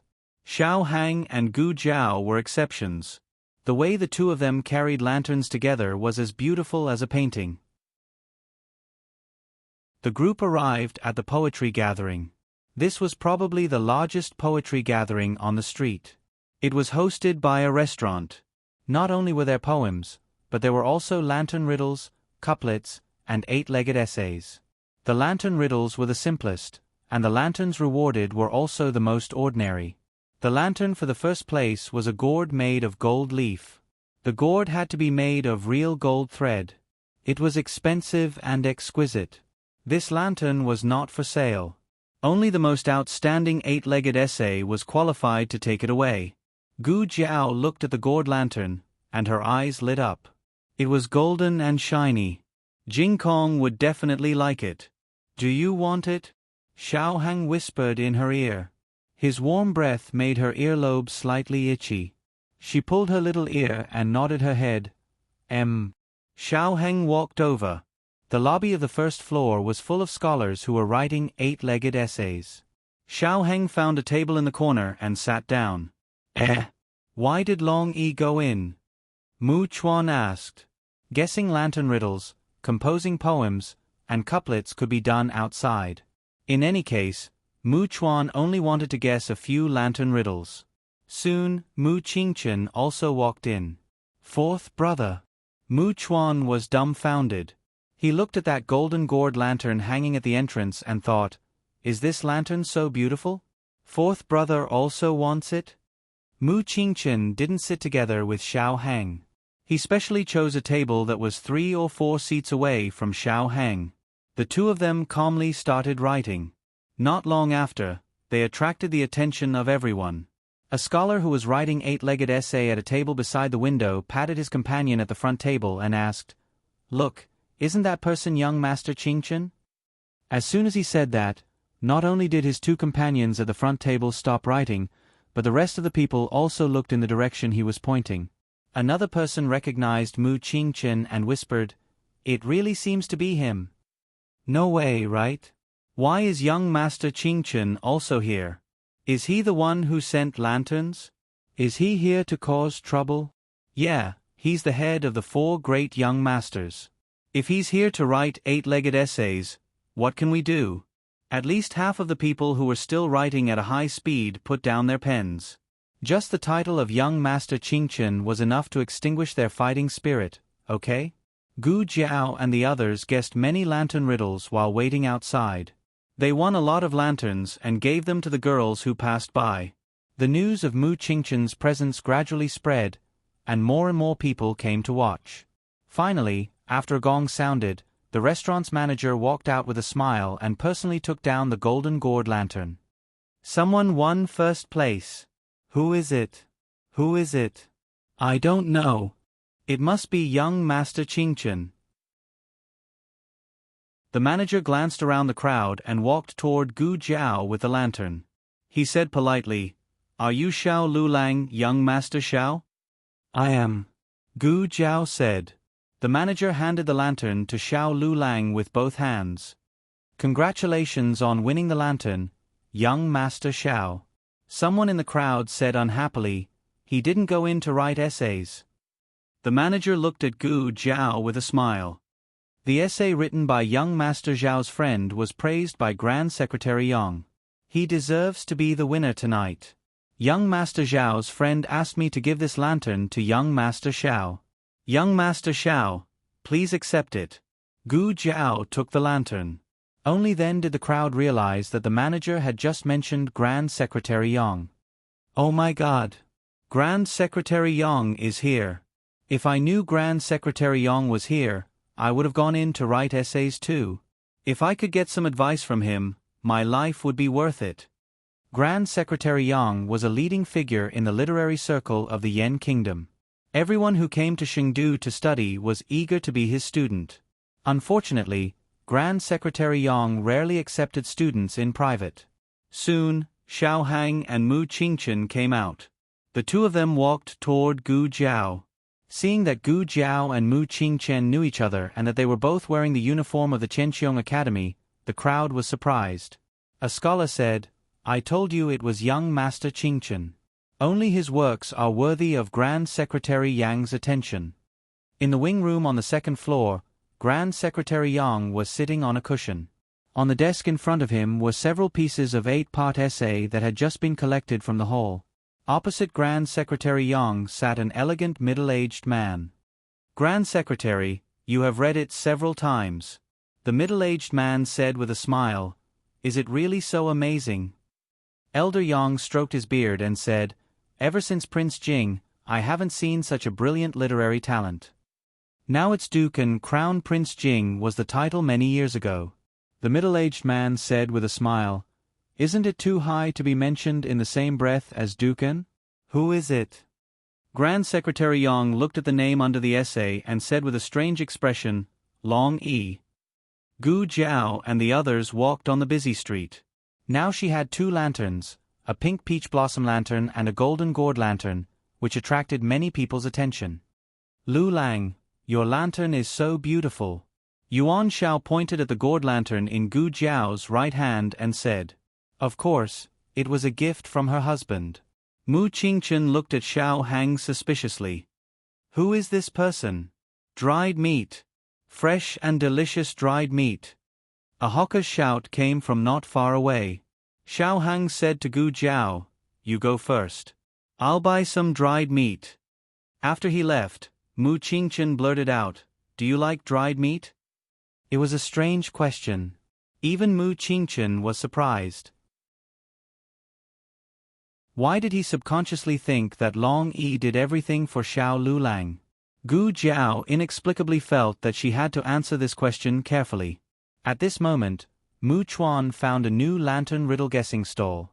He waved at them, "Fourth brother Lulang, come here." "Lulang, let's go and have a look," Yuan Shao urged. Gu Jiao was successfully taken away by the two.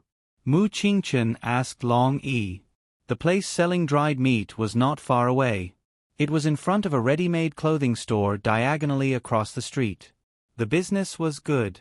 There were many people waiting in line. Xiao Heng stood at the end of the line. Xiao Heng waited patiently. He was not used to wearing a mask. He pushed it with his hand, but the mask accidentally fell off.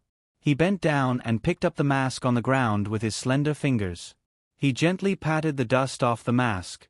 At the same time, a woman walked out of the ready-made clothing store with an embroidered basket.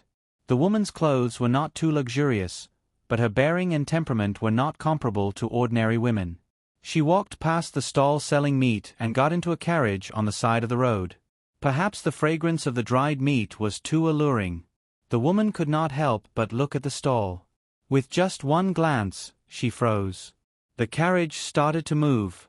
The woman lost her balance and fell backward. The curtain in her hand fell with a bang. "Stop the carriage! Stop the carriage!" she shouted. The coachman stopped the carriage. The little girl in the carriage asked, "Aunt, what's wrong? Did you leave something in the store? Should I go and get it?" The woman did not answer her. Instead, she lifted her skirt and hurriedly got out of the carriage. She came to the stall selling dried meat and pushed away the men in the line one by one. "What are you doing? Are you crazy?" Everyone cursed. The woman muttered in a daze, "Where is he? Where is he?" The little girl came over and asked, "Aunt, who are you looking for?" The woman said with disappointment, "His Highness Zhong's son." "I saw His Highness Zhong's son." The little girl looked around and said in a low voice, "Aunt, are you seeing things? His Highness Zhong's son is no longer in Chengdu. He went with the crown princess to guard the imperial mausoleum." The latest chapter of this book is not finished yet. For more exciting content, please scan the QR code below to download the app. Novels are updated faster. Millions of novels are free to read.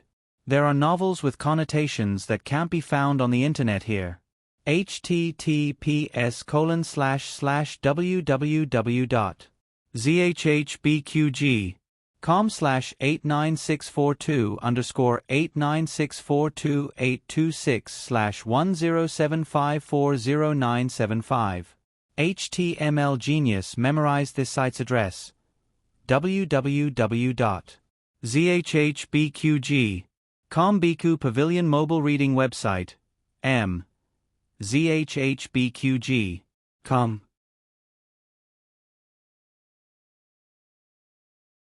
Chapter 672. The latest chapter of this book is not finished yet. For more exciting content, please scan the QR code below to download the app. The novel will be updated at a faster rate. Millions of novels will be read for free. All the novels that can't be found online can be found here. Xiao Hung bought 2 flavors of dried meat. One was spicy, and the other was honey sesame. In addition, he also bought a bag of vegetarian dried meat made of tofu for little Jing Kong.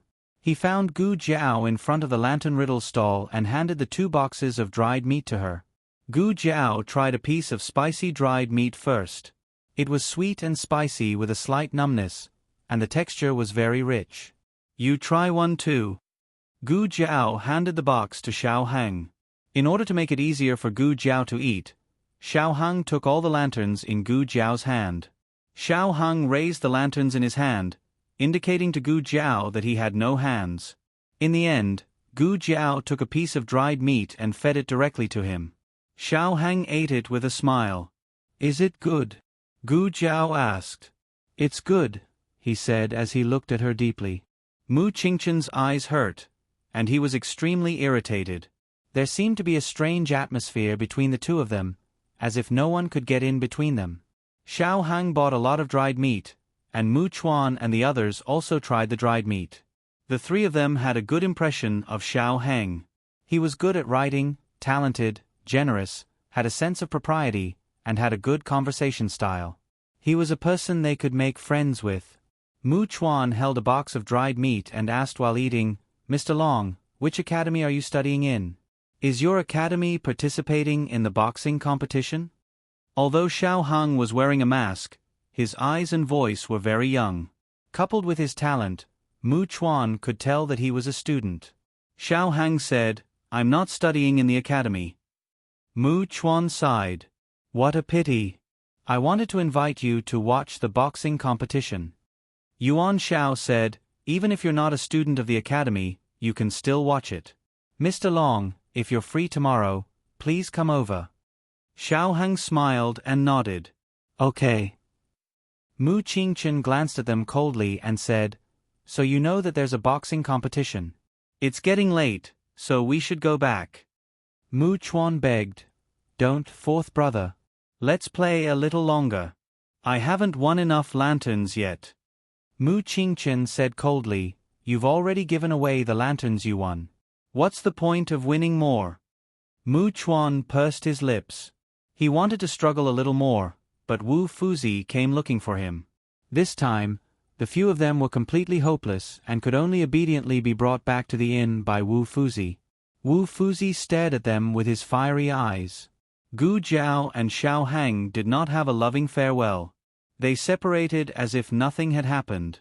After returning to the inn, Gu Jiao pushed open the door to her room.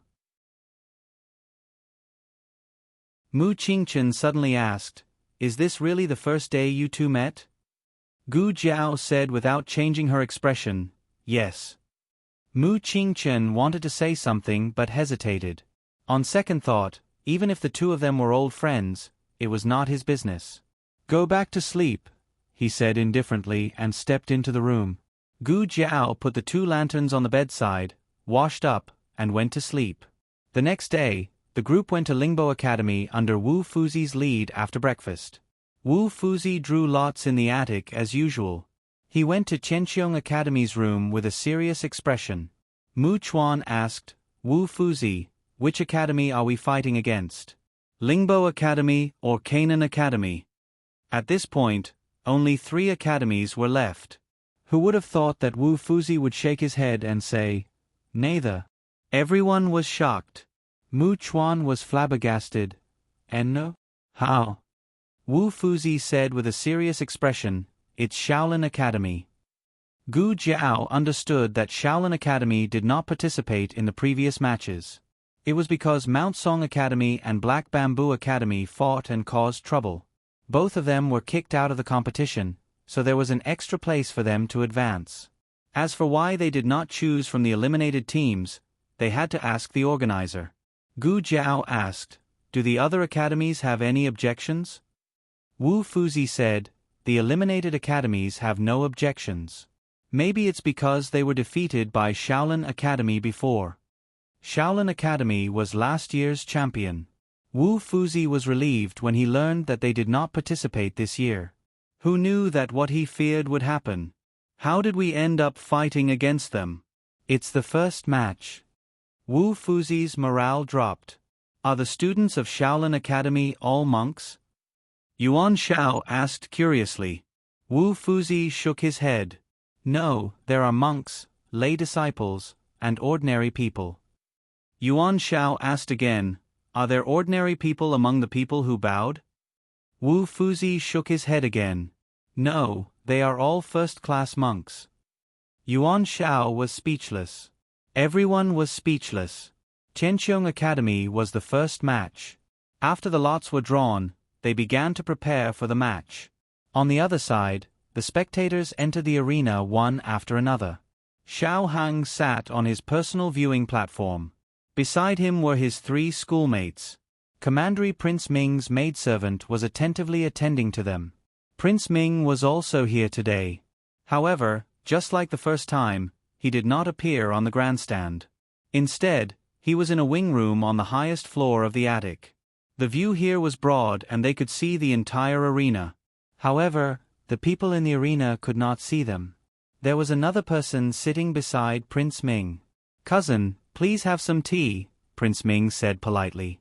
Crown Prince Han picked up the teacup and took a sip. Crown Prince Han was the most outstanding descendant of the Han family. Prince Ming did not dare to treat him like how he treated Han Che. Prince Ming was very polite. There was even a hint of respect in his voice. "Cousin, why did you come to watch the match today?"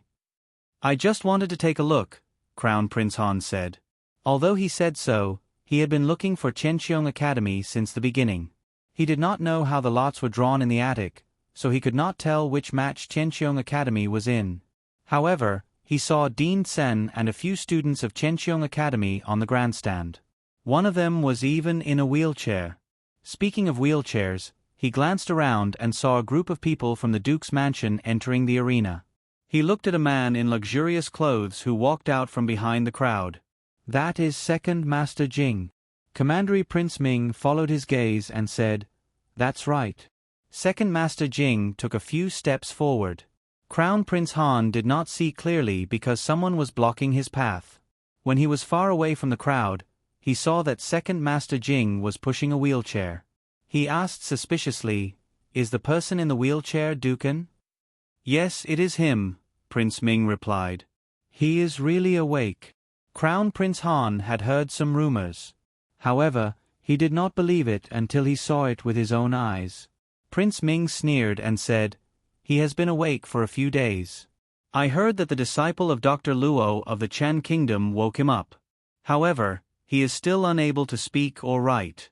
In my opinion, he is no different from a zombie." Crown Prince Han's target was not Dukan, so he quickly looked away. The people from Qianqiong Academy entered the arena. Mu Qingchen was still the center of attention. Everywhere he went, there were cheers and screams. However, Crown Prince Han did not look at him. His gaze fell on the young man behind Mu Qingchen. Crown Prince Han was so far away that he could not see the iconic birthmark clearly. However, when he saw the young man, Crown Prince Han was sure that he was the arrogant guy from the lower kingdom that Han Che had mentioned. The young man was riding on a horse. He looked valiant. He exuded an arrogant and unruly aura. Prince Ming said, "Cousin, why do you think His Majesty suddenly held a birthday banquet? Isn't this a taboo for him?" This was not only the birthday of the emperor, but also the birthday of the crown princess. At the same time, it was also the day that the crown princess was demoted to a commoner. He felt unlucky just thinking about it. Crown Prince Han stared at Gu Jiao without blinking and said casually, "Then it's no longer a taboo." No longer a taboo could mean forgiveness, but it could also mean forgetting. While Commandery Prince Ming was thinking about Crown Prince Han's words, the people from the Shaolin Academy entered the arena. Gasps could be heard from the crowd. Obviously, they were also very surprised and expressed deep sympathy for the Qianqiong Academy. Qianqiong Academy is going against Shaolin Academy. Isn't it hopeless?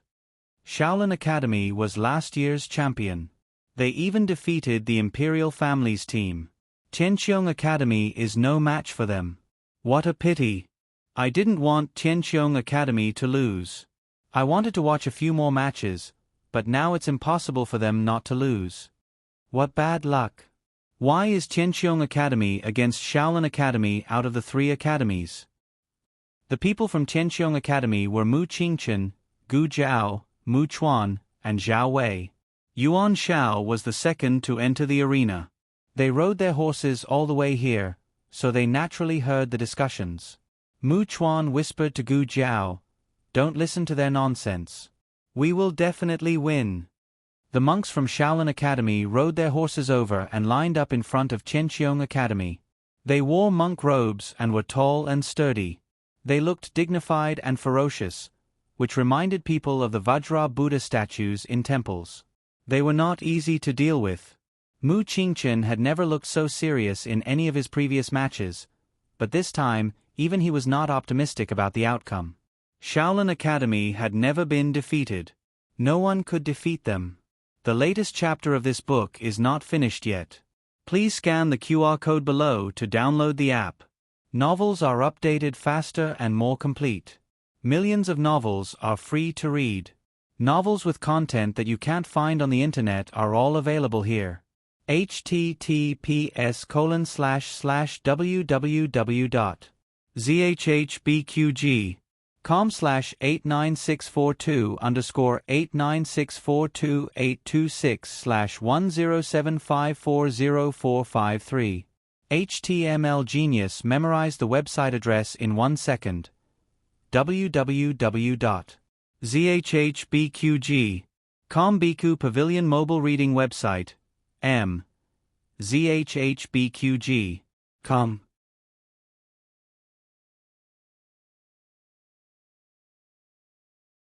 Chapter 673. The latest chapter of this book is not finished yet. For more exciting content, please scan the QR code below to download the app. Novels are updated faster and more frequently. Millions of novels are free to read. Novels with a deeper meaning that can't be found on the internet can be found here. Wow, they're going up against the Shaolin martial monks. In the attic, Prince Ming looked at the group of people on the field with great interest. This is going to be a good show. Prince Ming didn't pay much attention to any of the academies. However, he had been humiliated in front of Chenqiong Academy. Nothing could make him happier than to humiliate that kid. Prince Ming decided not to discuss the emperor's thoughts for the time being. He waved his hand at the servants and asked them to bring up the fruits and snacks. He wanted to see the Shaolin martial monks beat that kid up. The 4 Shaolin martial monks on the field were each more furious than the other. Each of them had a scar on their head. From right to left, there was 1 scar, 2 scars, and 3 scars.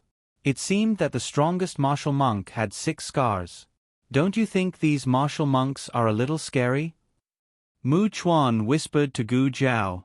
Aren't you not afraid? Gu Jiao asked. Mu Chuan immediately straightened his back and said stubbornly, I'm not afraid. Who says I'm afraid? Gu Jiao glanced at him and said, talk when your legs stop shaking. Mu Chuan was speechless. The Shaolin martial monks didn't talk to them. They just exchanged glances. In fact, it was more of a show of force and provocation than an exchange. To be honest, Mu Chuan was a little scared. He was even more scared than when he was fighting against the Han family's Black Wind cavalry. Zhao Wei was the same as him. He was also scared. However, he was more experienced than Mu Chuan, so he didn't show too much fear. The kickoff of the first section was decided by drawing lots. After that, the opponent would kick off for every goal. Chenqiong Academy was the one kicking off. Mu Qingchen, as the main attacker of the team, rarely participated in the kickoff. However, because the opponent was too strong, they decided to let him kick off after discussing it with Wu Fuzi. It had only been a few seconds since they went on the field and waited for the gong to sound, but everyone felt like a long time had passed. The people in the stands were so nervous that they held their breaths. How could this be? Second Master Jing sat in front of the railing and stared at the Shaolin martial monks on the field. Do we have to be so unlucky? Today, the second madam had some matters to attend to and couldn't leave, so she couldn't come over. On his left was the wheelchair-bound Duken. Behind Duken stood Mu Ru Xian, who was dressed in a white dress and green gauze. When Mu Ru Xian heard that, she looked at Second Master Jing in confusion. What's wrong? What's wrong with that? Second Master Jing sighed deeply. That group of Shaolin martial monks is very powerful. Chenqiong Academy isn't their match. Mu Ru Xian's eyes moved as she asked, Second Master, do you really hope that Chenqiong Academy will win? Second Master Jing stammered. I didn't. It's just that those Shaolin martial monks didn't know how to control their strength. It wasn't easy for the students either. As soon as he said this, the High Duke's hand on the armrest slowly clenched into a fist and began to tremble slightly. The gong sounded. Facing the scorching sun, Mu Qingchen's expression turned serious as he steadily swung his club to open the ball.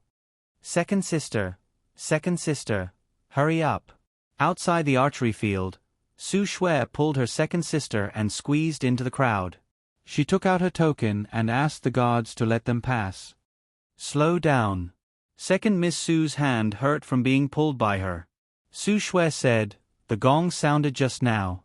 The archery competition has begun. Second Miss Su frowned slightly.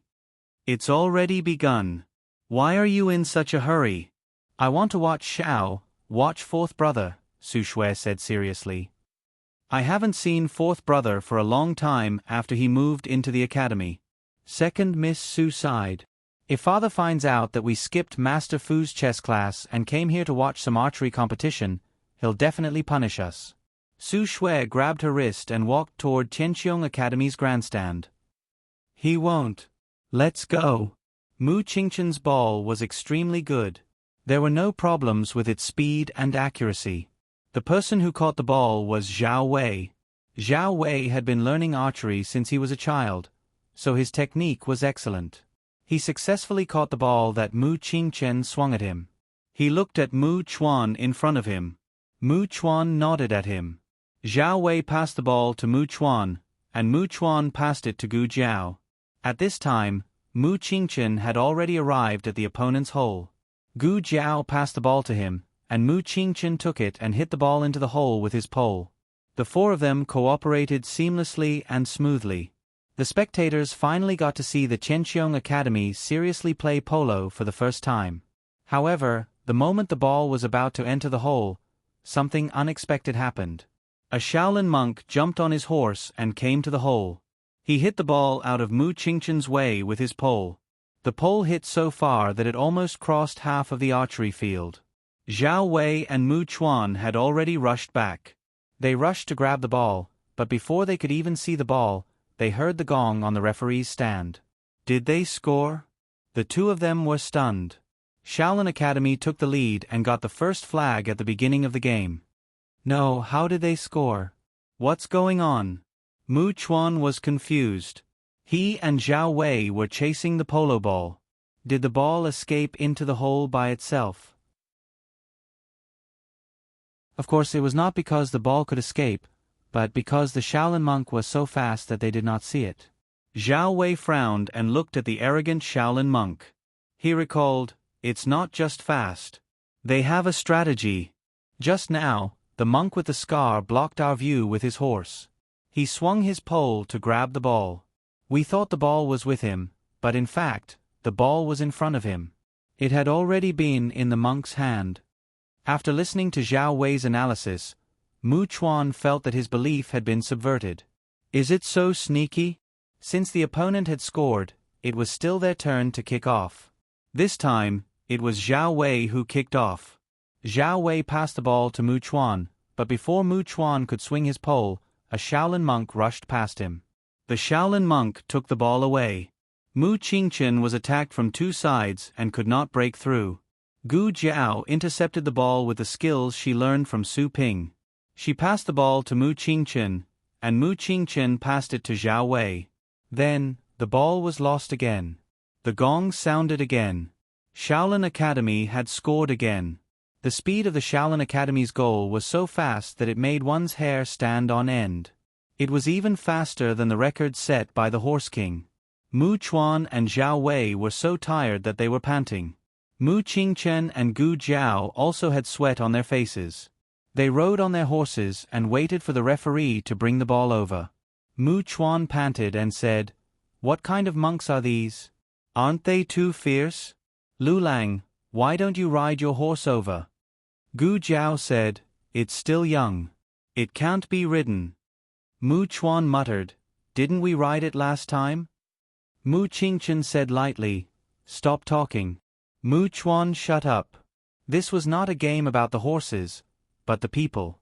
These monks were too powerful. They all had strong internal energy and were extremely strong. No one could catch the ball they threw.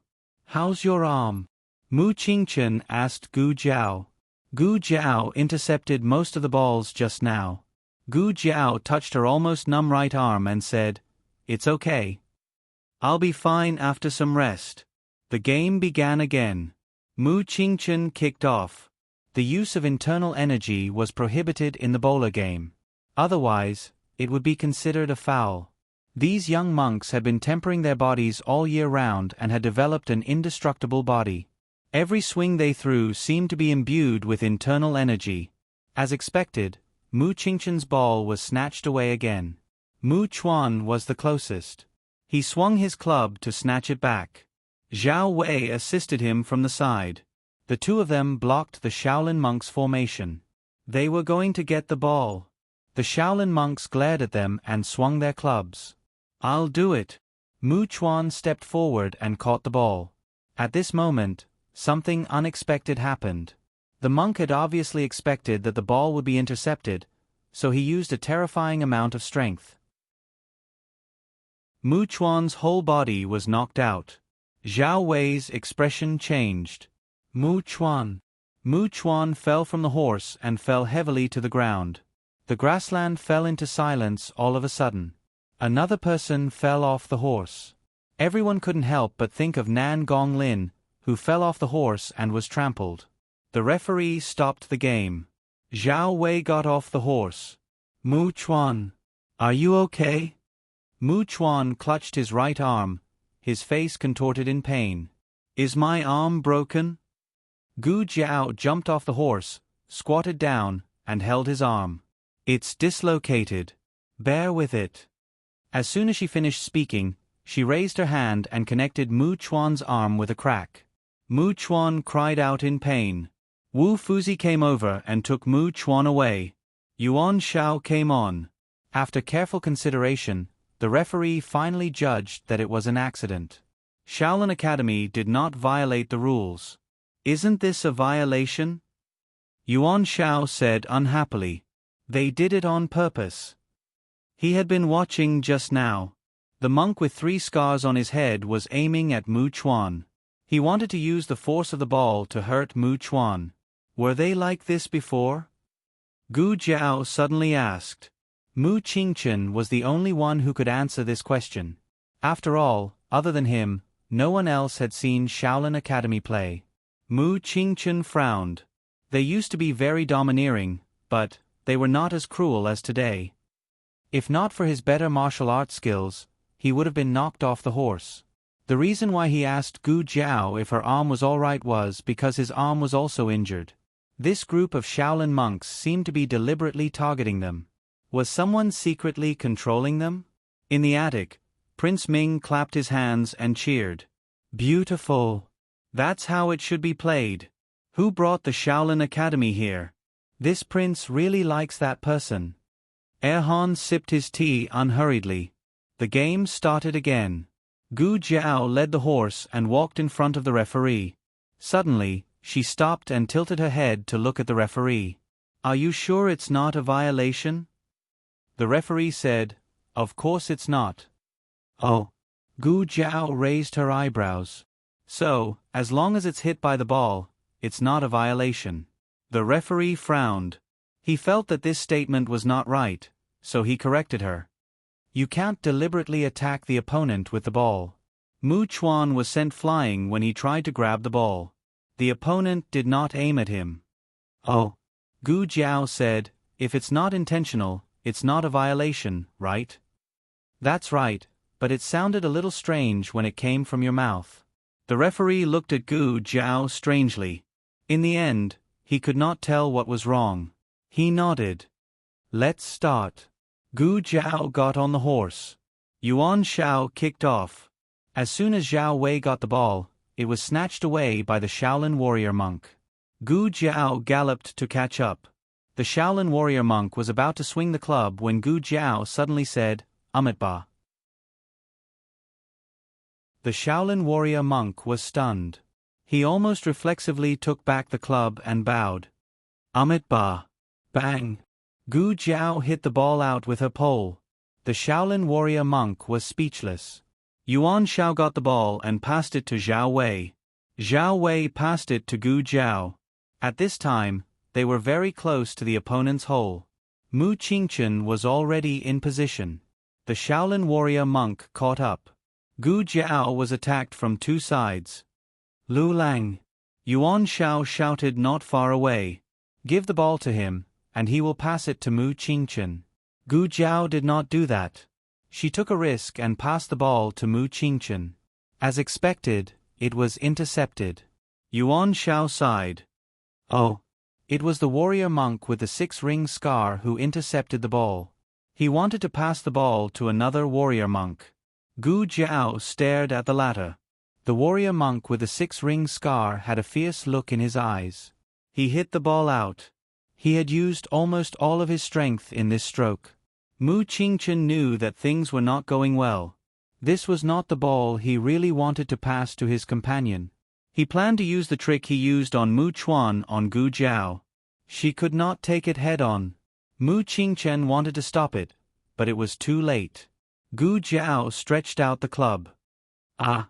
With a scream, the warrior monk on the right behind Gu Jiao was hit by the polo ball and fell from the horse's back. It turned out that Gu Jiao did reach out the club just now, but not to catch the ball. She touched it gently and changed the direction of the ball. The warrior monk fell hard. His companion shouted, You broke the rules. Gu Jiao spread her hands. How did I break the rules? You were the one who hit the ball. You were so strong that you couldn't get it. How can you blame me? The warrior monks were speechless. The referee ruled that it was an accident and there was no foul. The game continued. The power of the six-ring scar warrior monk could not be underestimated.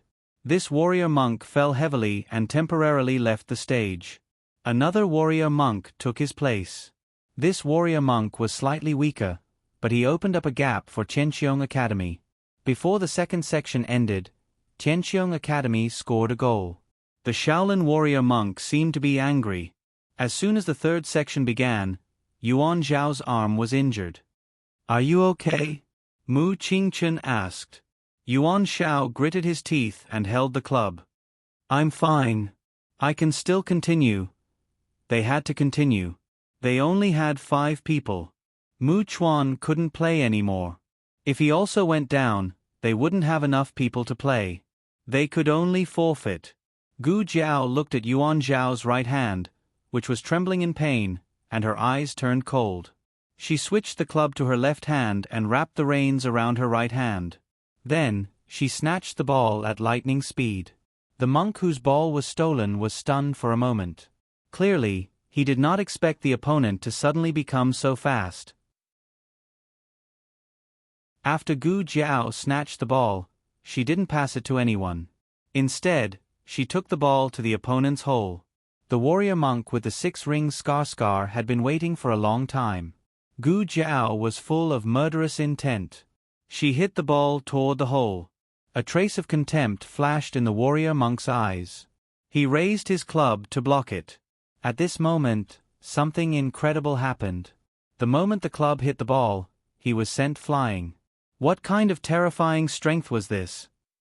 He was sent flying out of the field and hit a pillar below the stands. Then, he fell to the ground in a sorry state.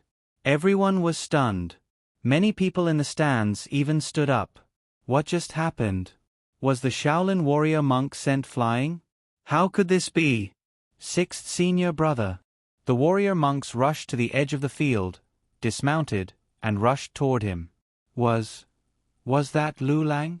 Yuan Shao was stunned. Even though he knew Xiao Lu Lang was capable, he didn't expect him to be so capable. Even Mu Qingchen couldn't use the power of that blow. Did he use his internal force? Zhao Wei asked. Mu Qingchen said with a complicated expression, "No. He didn't feel any internal force. Xiao Lu Lang used his own strength." Zhao Wei's eyes lit up. Then, didn't this group of warrior monks kick an iron plate? Mu Qingchen said, "Yes, they kicked an iron plate." The reason why the Shaolin warrior monks were so powerful was not because of how good their shooting skills were. There was still a certain gap between them and Su Ping. They were superior in speed and strength. Without using their internal force, no one was a match for a tempered body warrior monk. No one could catch the ball they hit, but they couldn't stop the ball they hit. Yuan Shao scratched his head. Was Lu Lang this powerful before? Mu Qingchen paused and said, "No. When Xiao Lu Lang tamed the Horse King, he didn't show such strength. It was more like his potential was stimulated by the Shaolin warrior monks." Gu Jiao's move was so beautiful that Prince Ming, who was in the attic, even closed his mouth. What kind of monster is this guy? Those are Shaolin warrior monks. Prince Han looked at the arrogant young man on the horse. A figure he saw when he was young flashed through his mind. It was the eldest son of the Shenyuan family. A young man who could kill a tiger with one punch without using his internal force. Gu Jiao looked at his hands. Well, these monks were useful. Their strength seemed to have recovered a little. They hadn't shown any signs of strength for months. Gu Jiao smiled and looked at the Shaolin warrior monks who were about to return to the field. His eyes flashed with a green light. The Shaolin warrior monks' hearts skipped a beat. Why did they have an inexplicable, ominous feeling? The latest chapter of this book is not finished yet. For more exciting content, please scan the QR code below to download the app. Novels are updated faster. Millions of novels are free to read. Novels with content that can't be found on the internet can be found here. https://www.zhhbqg com/89642_826/107521007. HTML Genius memorized the website address in 1 second. www.zhhbqg.com Biku Pavilion Mobile Reading Website. zhhbqg.com.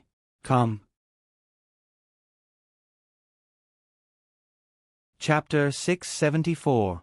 The latest chapter of this book is not finished yet. For more exciting content, please scan the QR code below to download the app. Novels are updated even faster. Millions of novels are free to read.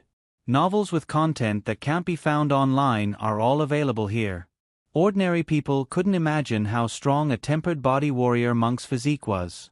Even after being sent flying by that kind of force and landing on the ground, he didn't suffer any internal injuries and was still able to return to the field. The sound of the gong rang. The monks were still the same, but for some reason, the audience felt as if something had changed. A Wutong Academy student raised his head and scratched his head in confusion. Why do I feel like the weather is changing? I don't think so. The sun is quite bright. His companion looked at the sky and then rubbed his hairs. It does seem a bit strange. On Tianqiong Academy's stand, Su Shui raised her chin and said to her second sister with pride, "I told you Lu Lang is very strong." Second young Miss Su glanced at her sister. "Are you here to see fourth brother or that Xiao Lu Lang? I only heard you mention Lu Lang before and after Lu Lang, but I didn't hear you mention fourth brother." I am looking at both." Su Shui blushed and looked at the valiant youth on the field. "Didn't he beat the Shaolin martial monk off his horse?" Second young Miss Su said, "Why didn't you say anything when fourth brother scored?" Su Shui pouted. "I said it." "You didn't hear it." Second young Miss Su. "Yeah, I'm deaf." Second young Miss Su had been dragged over.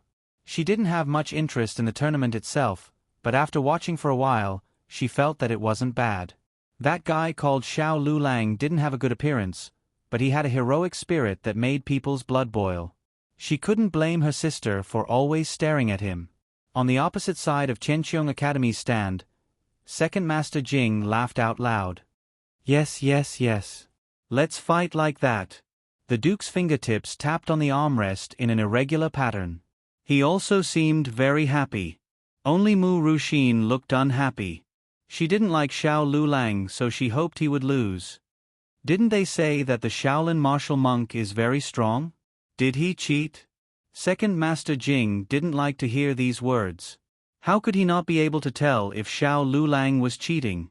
Moreover, the referee was also an inner force expert.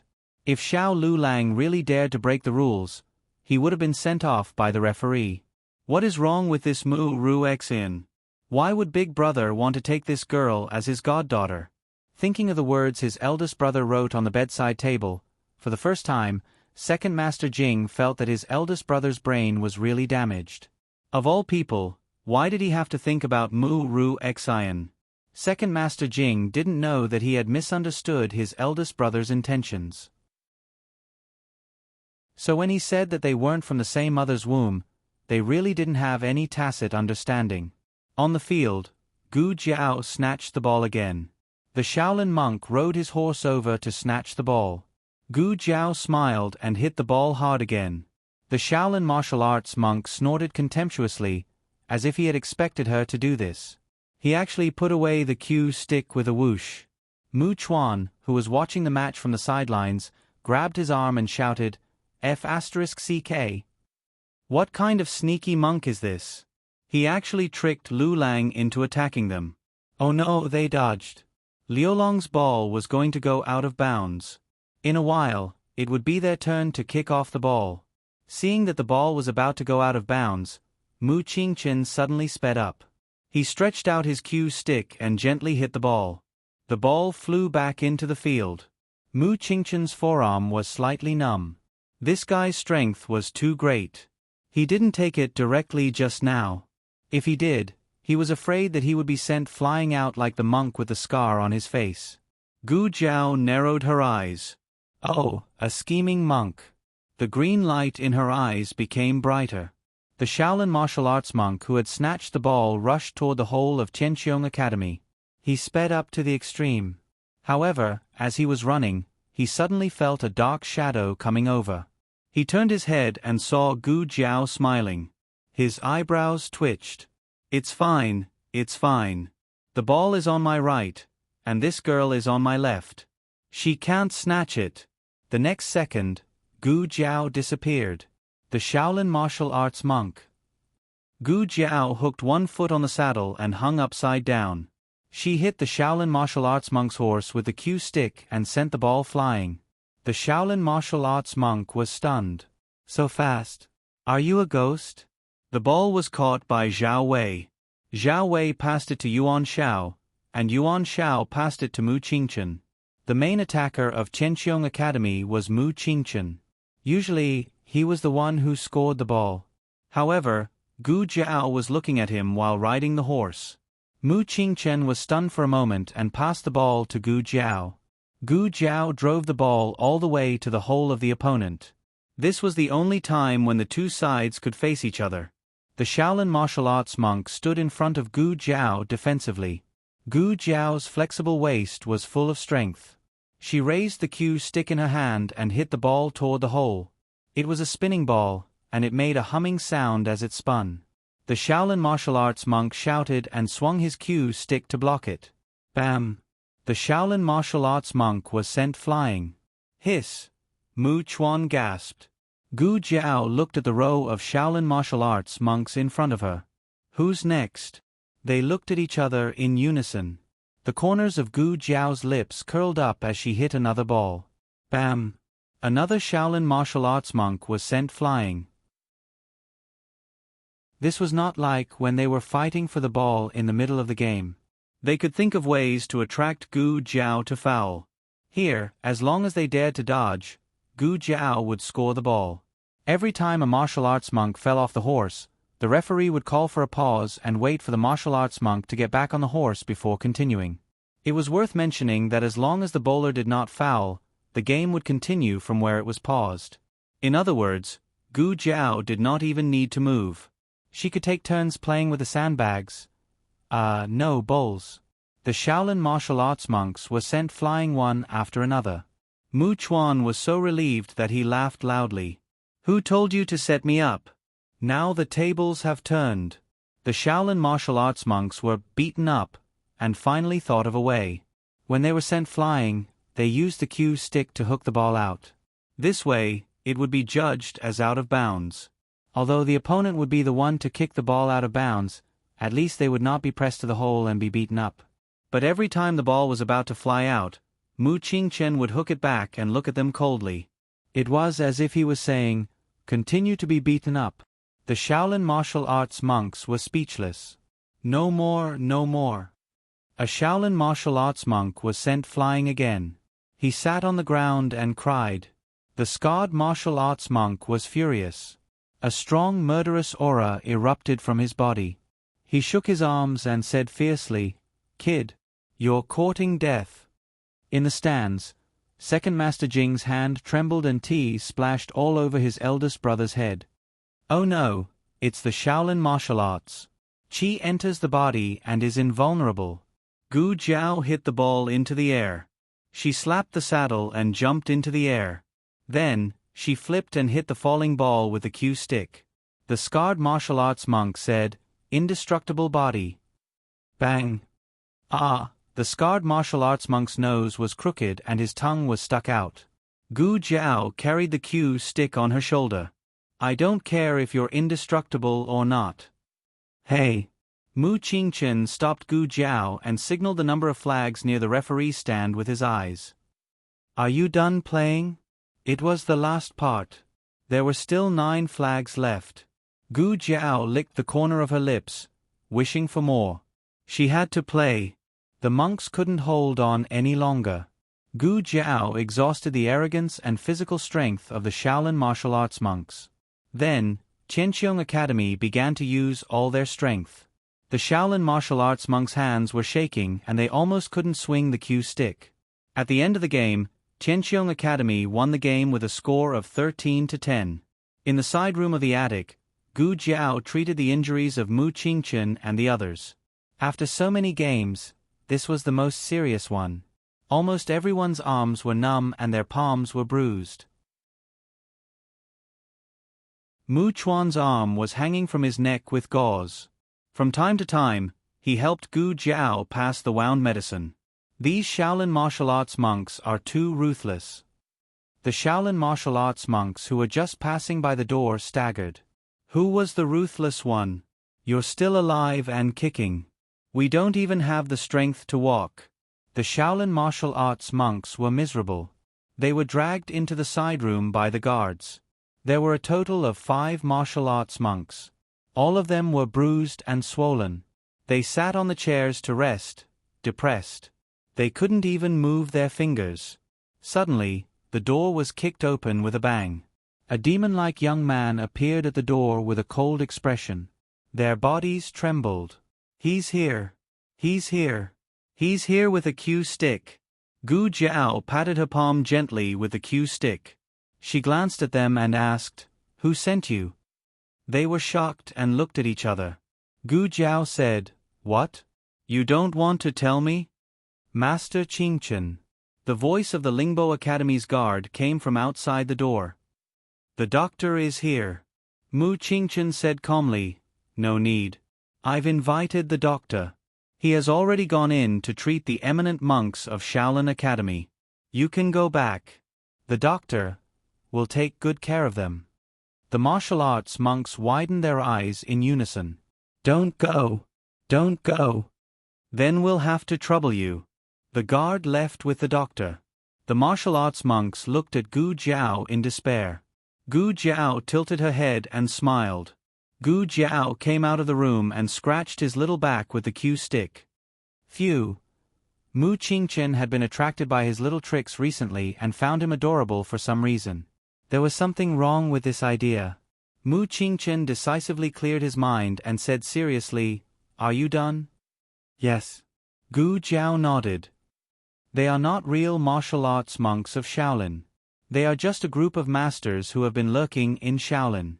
They secretly learned the skills of Shaolin and secretly used them for the aristocratic families. Mu Qingchen was a little surprised. "Which aristocratic family?" Gu Jiao said, "The Han family." Mu Qingchen frowned. "It's the Han family. It seems that they are targeting the Mu family this time. No wonder they injured Mu Chuan so badly in the beginning." Gu Jiao blinked. "If you insist, I can't help it." Mu Qingchen said, "The Han family and the Mu family have been feuding for a long time, but I really didn't expect that they would dare to attack Mu Chuan and me." Gu Jiao touched the bridge of her nose. Looking at this situation, it seemed that she should ask what kind of feud they had. "Okay, since you are the scapegoat, I will ask.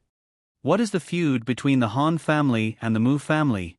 At first, it was because of military achievements. Mu Qingchen was more cautious when it came to the Shenyuan family. However, after hesitating for a while, he decided to tell Gu Jiao. Back then, the Shenyuan family rebelled. After they were defeated, their military power was divided into 4. The Han family and the Mu family both wanted the Shenyuan family's Black Wind Cavalry. The Crown Prince's mansion wanted to win over the Mu family and use the name of Imperial Concubine Han to unite the Han family and the Mu family by marriage. However, the day before the wedding, the Han family's legitimate son eloped with his cousin. The Mu family was furious and broke off the engagement. How could there be such a ridiculous thing? However, it is said that there is another reason. What is it? Crown Prince Han's father, and my uncle, both wanted to be the Crown Princess's husband. Husband? Gu Jiao heard this name for the first time. The Crown Princess's harem? Mu Qingchen was stunned. Ah, I guess so. The Crown Prince had a Crown Princess, and the Crown Princess had a husband. Before the Shenyuan family's incident, the Crown Princess was the noble Crown Princess. She was also beautiful. Who didn't want to be her husband? Of course, this was all hearsay. His uncle didn't admit it personally. Gu Jiao asked, "Who became the crown princess's husband in the end?" Mu Qingchen shook his head. The crown princess didn't have a husband. Gu Jiao asked subconsciously, "She didn't have a child?" Mu Qingchen said, "She did have a child. The crown princess went missing for a few years. When she came back, she had a son. The child was 1 month older than Commandery Prince Ming. No one knew who the father was, but as long as he was the crown princess's child, he was of royal blood." How old was Commandery Prince Ming? Gu Jiao was confused. Why did she care about Commandery Prince Ming's age? He was a few months younger than me. He was also 19. Mu Qingchen said. 19. Xiao Heng was also 19. What happened later? Gu Jiao asked. Mu Qingchen looked at the bonsai in the yard and said slowly, "Later, something happened to the Shenyuan family. The crown princess seemed to be involved. She was demoted to a commoner and sent to guard the imperial mausoleum. The crown princess went with her. The crown princess had always been in poor health. It was said that he was poisoned when he was in his mother's womb. The state master spent a lot of effort to save his life, but his foundation was damaged. 2 years ago, there was a rumor that the crown princess didn't have long to live." "Have you seen the crown princess?" Gu Jiao asked. Mu Qingchen shook his head again. The crown princess followed the crown princess to guard the imperial mausoleum when he was very young. Except for returning to the master hall every 2 years to treat his illness, he almost never stayed in Shangdu. I didn't have the chance to see him. Gu Jiao looked thoughtful. Mu Qingchen thought of something.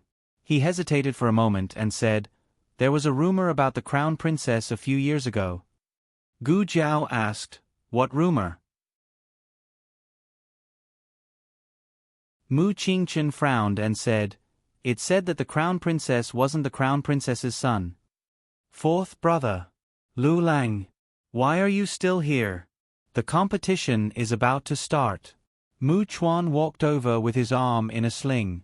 Whether it was the Shenyuan family or the crown princess, they were all taboos in Shangdu. Mu Qingchen obviously didn't want Mu Chuan to join the conversation. He glanced at Gu Jiao and said, "Let's go and watch the competition." Gu Jiao said, "Okay." Next was the competition between the Lingbo Academy and the Canaan Academy. Both academies were very good at archery. Compared to Gu Jiao's various tricks, the second round of archery was obviously more normal. Gu Jiao and the others sat next to Dean Xian Su Shui, and the second miss of the Su family were also there. "He." Su Shui glanced at the boy next to her fourth brother and giggled. The second miss of the Su family looked at the silly boy next to her speechlessly and quietly moved to the other side. She had to sit further away to avoid being infected by her sister. As the saying went, the layman enjoyed the show while the expert appreciated the skill. The atmosphere of the Chenqiong Academy was always high, but the Lingbo Academy and the Canaan Academy definitely contributed the best skills so far. Mu Qingchen explained to Gu Jiao, "The Lingbo Academy is a century-old academy in Shangdu, and the Canaan Academy is an academy run by the State Preceptor Hall. I heard that the State Preceptor named them." Gu Jiao touched her chin. "No wonder they named them like that." Mu Qingchen was puzzled.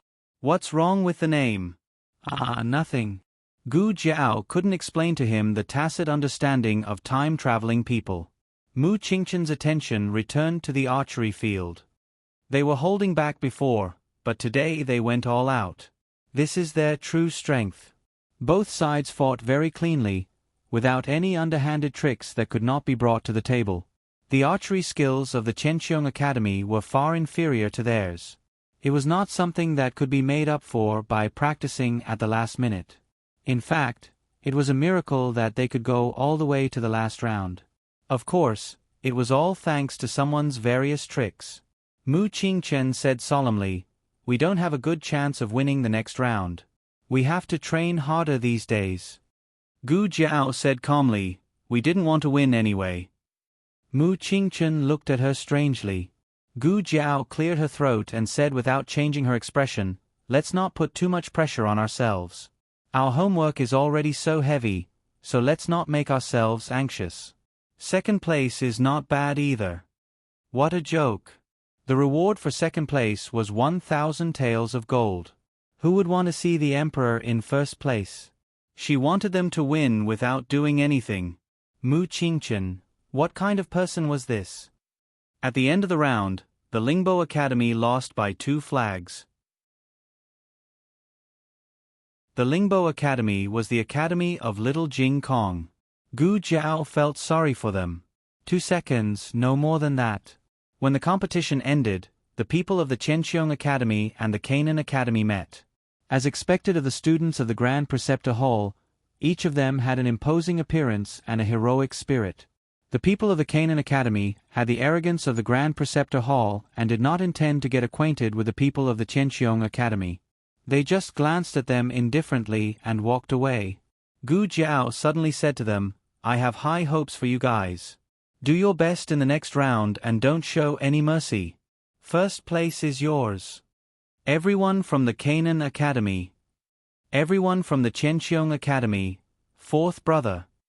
Su Shui ran over while lifting her dress. She quickly glanced at Gu Jiao and pretended to say to Mu Qingchen, "Fourth brother, are you guys going back so soon?" Mu Qingchen looked at her. Su Shui's eyes flashed and said, "I mean, it's rare for you to come back to the inner city. I haven't seen you for a few days. It's almost lunchtime. Why don't we have a meal together? There's a new restaurant nearby. Second sister and I haven't eaten there yet.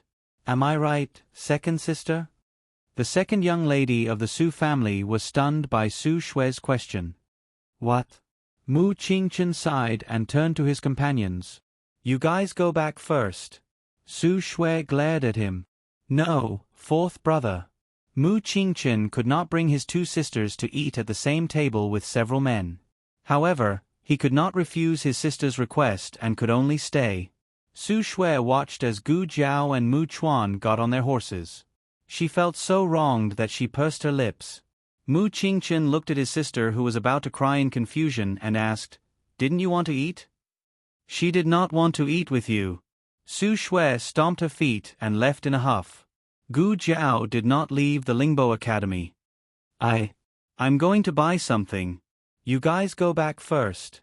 I'll catch up with you later." Mu Chuan asked, "Should we wait for you?" Gu Jiao said, "No, I can catch up with you." Mu Chuan agreed. "Okay, we'll go first." "What's wrong?" President Tsen asked. Mu Chuan rode beside the carriage and said, "Lu Lang said he's going to buy something and told us to go first. He'll catch up with us later." President Tsen said, "He doesn't have the inner city talisman. If he can't catch up with us, we won't be able to leave the city. Forget it, we'll just wait for him at the city gate." Gu Jiao rode towards the Kanglan Women's Academy. When she passed by a small alley, she saw a carriage parked there. Gu Jiao walked over and got off the horse. She handed the horse's reins to the coachman. The coachman understood and led the horse away. Gu Jiao got on the carriage. "You're pretty fast," Xiaohang said with a slight smile. Gu Jiao said, "I'm going to meet my husband. I have to be fast." Xiaohang raised his slender fingers and brushed the hair on her temples. "I thought you didn't understand." Gu Jiao raised her eyebrows and said, "I can still understand a beauty's gaze." Xiaohang smiled gently. His fingers slid down and held her hand. "Are you hurt?" Even if he didn't know how to bow, he could tell that something was wrong today. Gu Jiao shook her head. "I'm not hurt." "What happened?" Xiaohang asked worriedly. Gu Jiao told him about how Han Che came to ask her for a horse and was beaten up by her. "Those martial monks are from the Han family." Xiaohang thought for a while. No wonder the heir of the Han family came today. Gu Jiao asked, "The heir of the Han family came?" "Yes, he came with Prince Ming." Xiaohang said, "I asked Prince Ming's maid. That person is the heir of the Han family, Han Che's older brother." Gu Jiao touched her chin. "Oh, he actually dared to come. It's getting late. Classes in Jingkong should be over. I have to go pick him up." Xiaohang said. He saw Gu Jiao narrowing her eyes and looking like she was going to cause trouble. He said, "You're not going to cause trouble for him, are you?" "Of course not."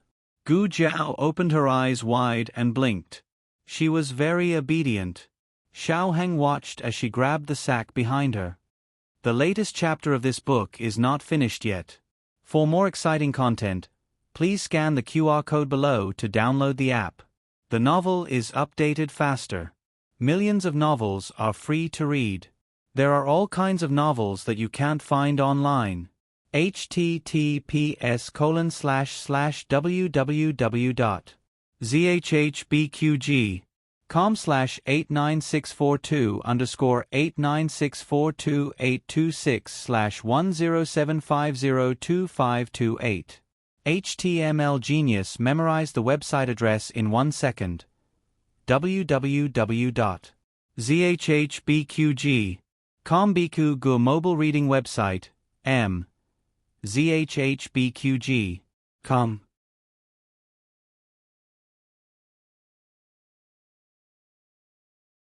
Chapter 675. The latest chapter of this book is not finished yet. For more exciting content, please scan the QR code below to download the app. Novels are updated faster. Millions of novels can be read for free. Novels with content that can't be found on the internet can be found here. Xiao Heng held his forehead helplessly. This girl. He couldn't stop her from going. She agreed very well and slipped away immediately. Gu Jiao was the easiest person to talk to at home because she was very tolerant of her family. She had a different standard for outsiders. The Shaolin monks invited by Han injured all the fighters of Qianqiong Academy. She wouldn't be Gu Jiao if she just let it go. She was a young wolf facing an adult tiger. Even if she couldn't defeat it, she had to bite off a piece of meat. This was her courage that was engraved in her bones. She didn't want to go against the Han family to avoid their revenge. The moment Han Che coveted the Horse King, the enmity between the two sides had been set. People from a lower country had no status in a higher country. If the Han family wanted something, they could just take it away. However, Gu Jiao was definitely not a lamb that could be slaughtered by others. No one could take it away from her. She wouldn't allow it, and neither would Xiao Heng. That's all for the morning class. In the gifted class of Lingbo Academy, Teacher Lu finished the last poem and dismissed the class. Because they were all children, most of them were picked up by adults. Little Jingkong was the youngest in the class, but he was also the one who looked the most like a little adult. The other children all rushed out of the classroom, but he was still sitting in his seat, calmly packing his school bag. In fact, what he meant by packing was that he stuffed the textbook into his bag without any order. When he went back, Xiao Heng had to rearrange it for him. But even so, the little clear sky was still very slow. It was even slower than a tortoise. The gifted class of the academy had a rule that the students could only leave after the teacher finished. After all, they were all children. They were afraid that something would happen. Teacher Lu sat in the lecture hall and watched the little guy slowly packing his bag. The dignified scholar was so anxious that his feet trembled. He wasn't hungry, nor was he in a hurry. It was just that the child's slow movements made him anxious. Couldn't it be faster? After waiting for a while, Master Lu seriously suspected that the time it took to brew a cup of tea had passed, but the child had not even received half of it. Master Lu couldn't hold it in any longer. He said to little Jingkong, "Jingkong, I'll take it for you." Little Jingkong said seriously, "No, I have to do my own things. I'm not a kid anymore." Master Lu was going crazy. If you're not a child, who is? You're the youngest in class, okay? I've been a teacher for 20 years and this is the first time I've accepted such a young student.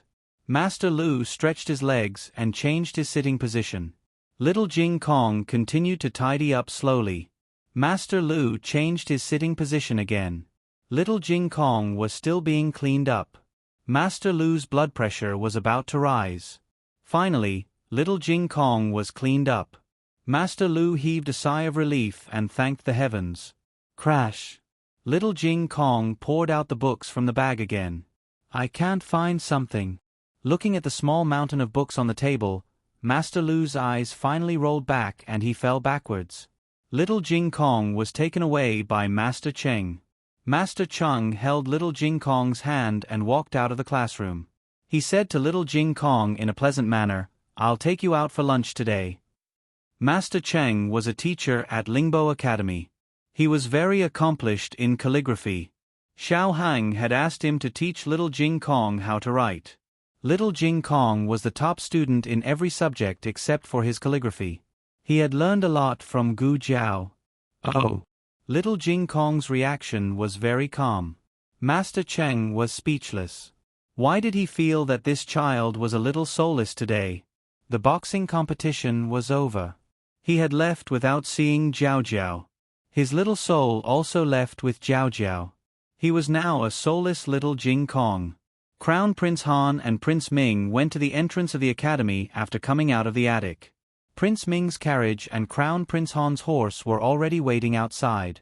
"I'll send you back first," said Crown Prince Han. "Thank you, cousin," said Prince Ming with a smile. Crown Prince Han mounted the horse and escorted Prince Ming back to the Crown Prince's residence. Prince Ming lifted the curtain of the carriage and said to Crown Prince Han, "Cousin." Crown Prince Han looked at the road ahead and turned to look at him. "What's the matter?" Prince Ming said, "I haven't finished what I was reading just now. What do you mean by His Majesty doesn't care about his birthday anymore?" Crown Prince Han looked ahead with deep eyes and said, "Either he has forgiven the Crown Princess, or he has completely cut off his father-daughter relationship with the Crown Princess. From the current situation, the latter is more likely." Prince Ming muttered, "Then why didn't Imperial Grandfather abolish his title? When the Emperor abolished the Crown Princess and sent her to the Imperial Mausoleum, he didn't punish the Crown Princess. However, the Crown Princess insisted on following his mother. Hence, the Emperor said, if you dare to leave, I'll take it that I don't have a grandson like you." The Crown Princess left. Theoretically, this meant that the Crown Princess had cut off all ties with the Emperor. Since that day, the Emperor never mentioned the Crown Princess again. Hence, many people thought that the Emperor didn't recognize the Crown Princess anymore. However, the Emperor didn't issue an imperial edict to abolish the Crown Princess's title. So, was he still the Crown Princess? No one dared to question the monarch, and no one dared to guess his thoughts. After all, being called the Emperor's eldest grandson was an unlucky title. The Crown Prince ordered his subordinates to keep their mouths shut and not let them address Commandery Prince Ming as His Highness' eldest grandson. Prince Ming snorted. "I was born the Crown Princess's grandson. However, the Crown Princess brought back a child who was half a month older than me. He took away my identity as the Crown Princess's grandson. Even in his dreams, he wanted to be openly addressed as His Highness Zhong's son." Crown Prince Han said seriously, "You don't have to think about him anymore. A verbal edict is also an imperial edict. If His Majesty said that he doesn't recognize him, then he won't recognize him. You are the Crown Princess of the Yen Kingdom. The entire Han family is your backing." That's right. The entire Han family was his backing. How could a bastard with an unknown father compete with him? Thinking of something, Commandery Prince Ming asked mysteriously, "Cousin, do you think that the rumor is true?" Crown Prince Han glanced at him and asked, "What rumor?" Prince Ming gestured to the brocade guards accompanying him. The brocade guards surrounded the carriage and didn't allow anyone to get close. Prince Ming then said softly, "He is a child that the Crown Princess brought back from outside. He is not the Crown Princess's flesh and blood. If this was true, then this fellow would have no chance of being the Crown Princess's grandson." Crown Prince Han frowned and said seriously, "Prince Ming, you better not say these things. This concerns the reputation of the royal family. If His Majesty blames you, you won't be able to bear the consequences." Prince Ming's scalp went numb when he thought of the temperamental and cruel His Majesty. Crown Prince Han pursed his thin lips. This cousin of his was good at everything. He was also talented in learning. However, he was spoiled and had a bad temper. "Prince Ming, how are your studies going?" he asked. Prince Ming said, "It's going well. The Grand Tutor just praised me and said that I wrote a good essay. However, I don't understand why Father doesn't allow me to show off my talents in front of Grandfather. This was the Emperor's quirk. He didn't like people who were too smart. Crown Prince Han could only say, "Since His Highness the Crown Prince has given this order, he must have his reasons. Prince Ming, just follow his orders." In fact, Prince Ming wasn't the only son of the Crown Prince. However, he was the legitimate son. In addition, the Crown Princess was also from the Han family. Therefore, the Han family valued Prince Ming and didn't want him to make any mistakes. Prince Ming sighed. Crown Prince Han's words were always watertight. He couldn't get any information out of him even if he wanted to. Prince Ming didn't want to talk anymore. He was about to put down the curtain when suddenly, a familiar figure of a woman appeared on the street. He recognized her at a glance. It was the maid he sent to serve Miss Gu. The maid looked at him as if she had something to report. He couldn't let his cousin know that he was pursuing a female student from Kanglan Academy. His cousin would definitely report it to Father. If that happened, he would be in trouble. He coughed softly and said to Crown Prince Han, "Cousin, I want to go to the washroom." Crown Prince Han nodded. Prince Ming asked someone to stop the carriage. He walked towards the tea house that the maid had just entered. After making sure that Crown Prince Han couldn't see him, he called the maid to him. "Why did Miss Gu suddenly come to see me? What's the matter?" The maid said respectfully, "Miss Gu said that she wants to see you." Prince Ming's eyes lit up. "Is that true?" The maidservant smiled and said, "It's absolutely true."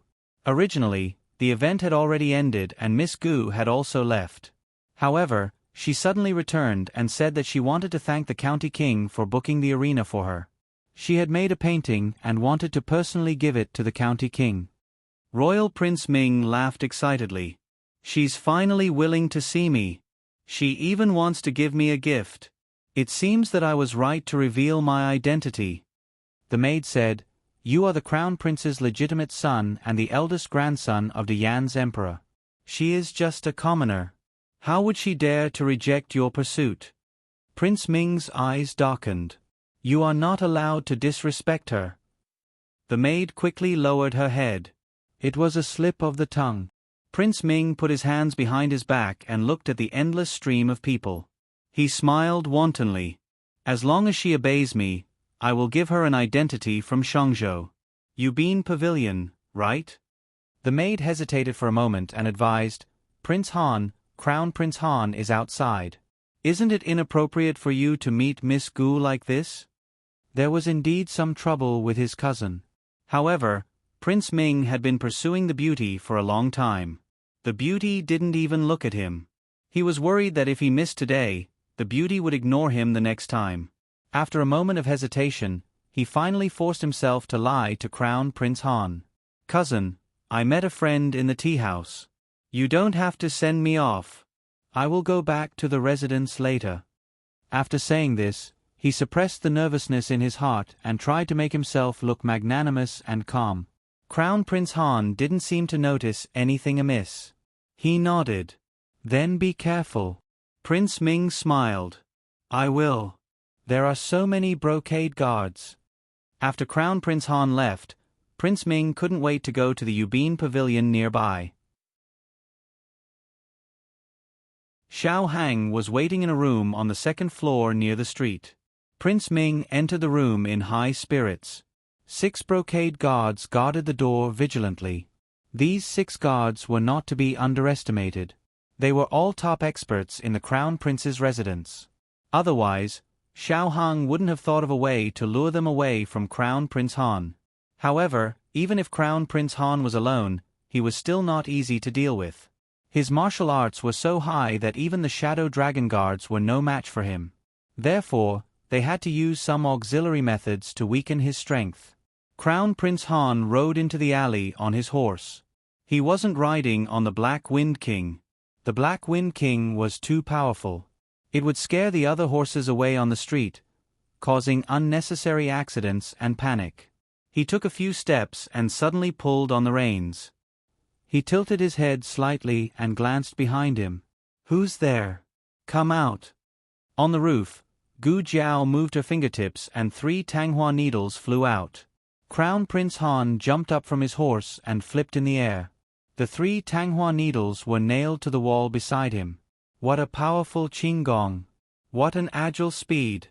Gu Jiao looked at him indifferently. Crown Prince Han didn't get back on his horse after dodging the Tanghua needles. Instead, he stood steadily on the ground. He looked in the direction where the Tanghua needles came from. Gu Jiao didn't give him a chance to see her clearly. She shot another Tanghua needle. This time, there were 10 needles. Crown Prince Han pulled out the sword at his waist and activated his internal energy. The sword flashed and blocked all the Tanghua needles. Gu Jiao didn't shoot Tanghua needles anymore. She changed to darts. The darts were made by Mistress Nan. They were more powerful than the Tanghua needles. However, they were all blocked by Crown Prince Han effortlessly. Mistress Nan was very fond of him. One could tell by looking at the hidden weapons. Gu Jiao shot more than 10 kinds of hidden weapons. Some were not poisonous, and some were poisonous. However, none of the hidden weapons successfully hurt Crown Prince Han. Crown Prince Han had more or less figured out his opponent's strength. He snorted disdainfully.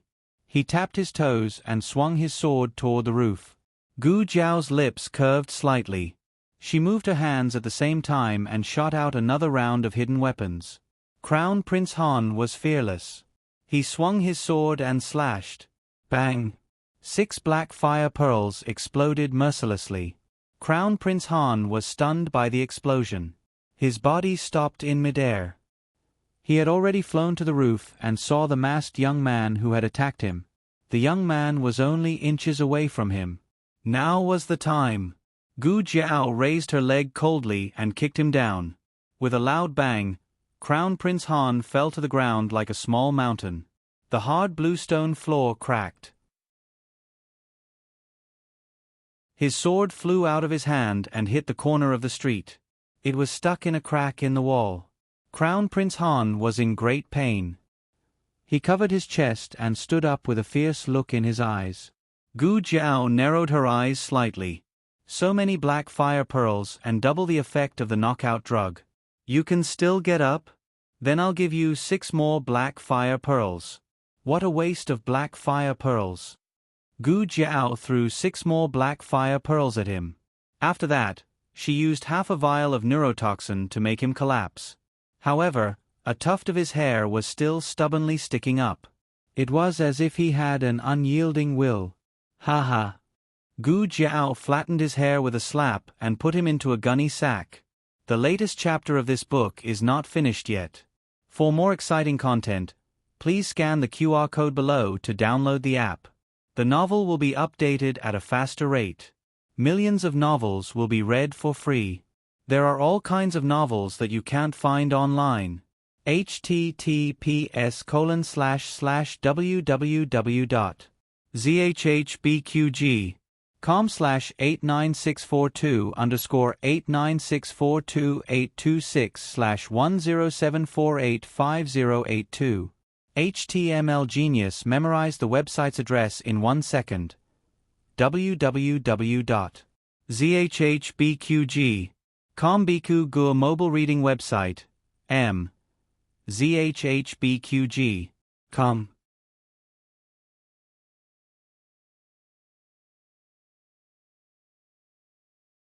Chapter 676. The latest chapter of this book is not finished yet. For more exciting content, please scan the QR code below to download the app. More novels are updated faster. More than 1 million novels are free to read. There are all kinds of novels that can't be found on the internet. In a room of a tea house, 3 scholars were drinking tea and reciting poems. One of them suddenly put down the brush in his hand and said with a strange expression, "Did you hear a strange sound?" His companion opposite him said, "No."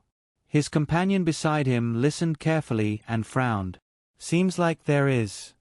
He hurriedly said, "Right? Did you hear it too?" The scholar who didn't hear it just now also opened his eyes wide. I heard it too. Soon, the three of them not only heard it, but also felt it thoroughly. The three of them sat on the cushion together. The floor shook, and the four treasures of the study on the table shook. Is someone hitting the ground with a hammer? Or is the earth dragon turning over? With a loud duong sound, the calligraphy on the table fell to the ground. The three of them hugged each other in fear. This punch was for Mu Chuan's arm. This punch was for Mu Qingchen's internal injury. This punch was for Zhao Wei and Yuan Zhao's hand injury. Erhan was actually conscious. It had to be said that his physique and skills were really strong. If she hadn't used some tricks, she wouldn't have been able to take him down. Gu Jiao really wanted to kill him. However, before she could draw her sword, the masters of the Han family came. Gu Jiao felt the breath of the men of sacrifice. There was more than one of them, and they were all stronger than Tian Lang. Well, she couldn't beat them. It was never too late for a gentleman to fight. Gu Jiao decisively put away the sack and ran away. Xiao Hung came out of the Yubin restaurant. His carriage was parked in the alley diagonally across the street. The coachman was a servant he bought after he came to Shangdu. He was loyal to him and could be trusted. As soon as he got into the carriage, Gu Jiao rushed in, panting. Phew! It was obvious how fast she ran just now. What's wrong? Xiao Heng asked. Did something happen? Or did someone find out? Gu Jiao thought for a moment and shook her head. No, I didn't find anything. Did an expert from the Han clan come? Xiao Heng speculated. Gu Jiao twiddled her fingers and said seriously, it doesn't matter if he's an expert or not. The main thing is that we don't have enough sacks. Xiao Heng, I'll send you to the southern city gate, Xiao Heng said. No, I'll go by myself. Gu Jiao wasn't sure if Erhan would suspect her, and she didn't want Xiao Heng to be exposed. Xiao Heng understood her thoughts and said, Don't worry. They won't suspect you. Although Gu Jiao and Han Che had a grudge against each other, it was impossible for Han Shizhi to guess that it was Gu Jiao who did this. Gu Jiao was bold, but Han Shizhi would never have expected her to be so bold. Gu Jiao was good at fighting, but Han Shizhi would never have expected her to be so good. There were also two very important points: the Black Fire Pearl and her identity as a citizen. The Black Fire Pearl was something that only the royal family of the Yen Kingdom and the top aristocratic families had. Everyone knew that it would never appear in the hands of a citizen. The identity of a citizen was a double-edged sword. There were too many unfairness, but it was also a natural camouflage. How's Prince Ming? Gu Jiao asked.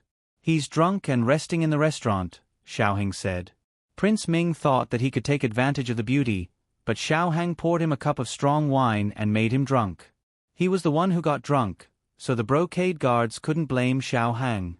Xiao Heng casually left behind a small piece of useless graffiti and left in a dignified manner. Gu Jiao took off the mask on her face and took off the black clothes on her body. She changed back into Qianqiong Academy's uniform. Xiao Heng very gentlemanly turned his face away and looked elsewhere. After changing, Gu Jiao stared at him for 2 seconds and said, Why is your face red again? I'm just changing my outer clothes. Xiao Heng cleared his throat and said seriously, The weather is hot.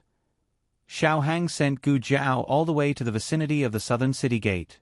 Gu Jiao didn't have a talisman for the inner city. Xiao Heng wanted to give her his talisman, but he didn't expect to see people from Qianqiong Academy. They were all waiting for her. It seemed that she had made a few true friends in the academy. Xiao Heng patted her head and said, Go. Okay. Gu Jiao got off the carriage and rode her horse to the tea stall near the city gate. Dinsen and the others were there. Seeing Gu Jiao come over, Dinsen's heart settled down. Earlier, his eyelids had been twitching. He was afraid that this brat had gone out and caused trouble again. He couldn't be blamed for being so worried. In the history of Qianqiong Academy, this brat was the only one who had gotten 2 demerits in the first 10 days of school. Are you done? Dinsen didn't ask what Gu Jiao had done. Students could have their own privacy as long as they didn't break the law. Gu Jiao, who had just returned from breaking the law, said calmly, "I'm done. Let's eat something before going back." Dean Sun wanted to eat back at the academy. The cafeteria was cheaper than outside, so he could save some money.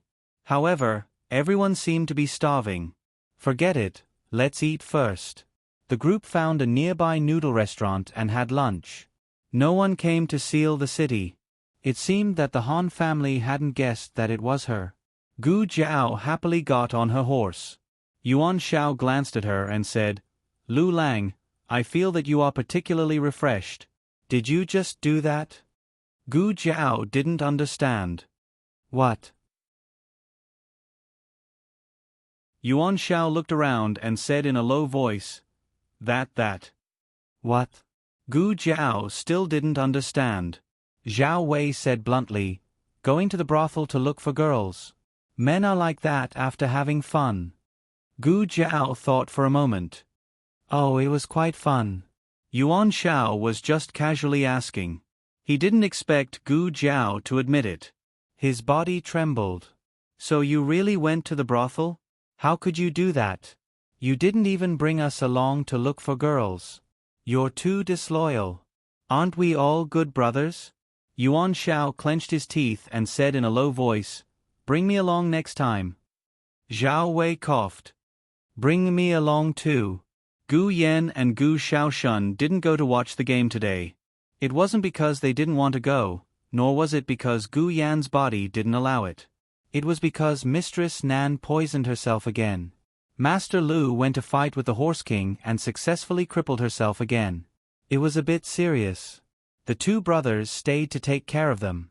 Gu Shaoshun mainly took care of them. Gu Yan was responsible for basking in the sun and drinking tea with Meng Lao. Of course, he occasionally played a game of chess with Meng Lao. Gu Yan liked to play chess, but his chess skills were far worse than Gu Jiao's. Meng Lao was badly battered. But Gu Jiao said that if Meng Lao played a game of chess with Gu Yan, Gu Jiao would play a game with Meng Lao when she came back. In order to play chess with Gu Jiao, Meng Lao was really going all out.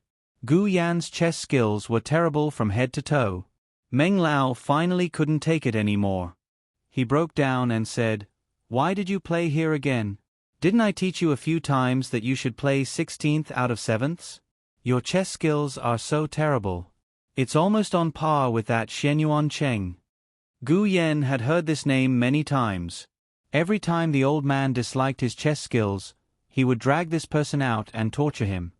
"Who is Shenyuan Cheng?" he asked. Meng Lao waved his hand. "Someone who shouldn't be mentioned." Gu Yan raised his eyebrows. "Then why do you keep mentioning it?" Meng Lao choked. "Didn't I make you angry and confused?" Gu Yan was at the rebellious age. The more he wasn't allowed to mention it, the more curious he became. He asked, "Does that Shenyuan guy know how to play chess like me?" "Kid, do you have some misunderstanding about the 3 words know how to play chess?" Sigh. Meng Lao actually had a lot to say in his heart. In Shangdu, he couldn't mention it to anyone else. The funny thing was that this place where he met by chance became the only place where he could speak freely. He said, "I taught that kid for a few days. I almost died of anger. He's even more stupid than you." Gu Yan's face darkened. "I'll tell my sister. You said I'm stupid." Meng Lao, "Don't tell her. That girl will deduct the chess pieces." Meng Lao endured the humiliation and said, He's stupid. You're smart." Gu Yan was satisfied. He asked again, "Which one is he? The rest or the blooming Sheng?" "Neither." Meng Lao dipped his fingertip in water and wrote on the stone table. "It's this Sheng." Gu Yan, "Oh." Meng Lao said, "It wasn't this name in the early years. It was Shenyuan Hao. He fell into the water several times when he was young. He went to the Grand Master Hall for divination. The Grand Master Hall said that he was incompatible with the water and asked him to change his name to Sheng. So he was called Shenyuan Cheng." Meng Lao's eyes were a little more melancholy as he recalled the past. But it didn't take long for the Horse King to come over with the reins in its mouth. The horse king threw the reins to Meng Lao in disdain. It's time for the old man to leave again. Digression. It's almost the end of the month again. Don't forget to vote. The latest chapter of this book is not finished yet. For more exciting content, please scan the QR code below to download the app. Novels are updated faster and more complete. Millions of novels are free to read. Novels with content that can't be found on the internet are all available here. https://www.zhbqg.com/89642-826/1074842799. HTML Genius memorized this site's address in a second. www.zhbqg.com Biku mobile reading website, zhbqg.com. You're tuning in to the Narrate and Escape YouTube channel. Don't forget to subscribe and join us on this journey to catch the most captivating stories.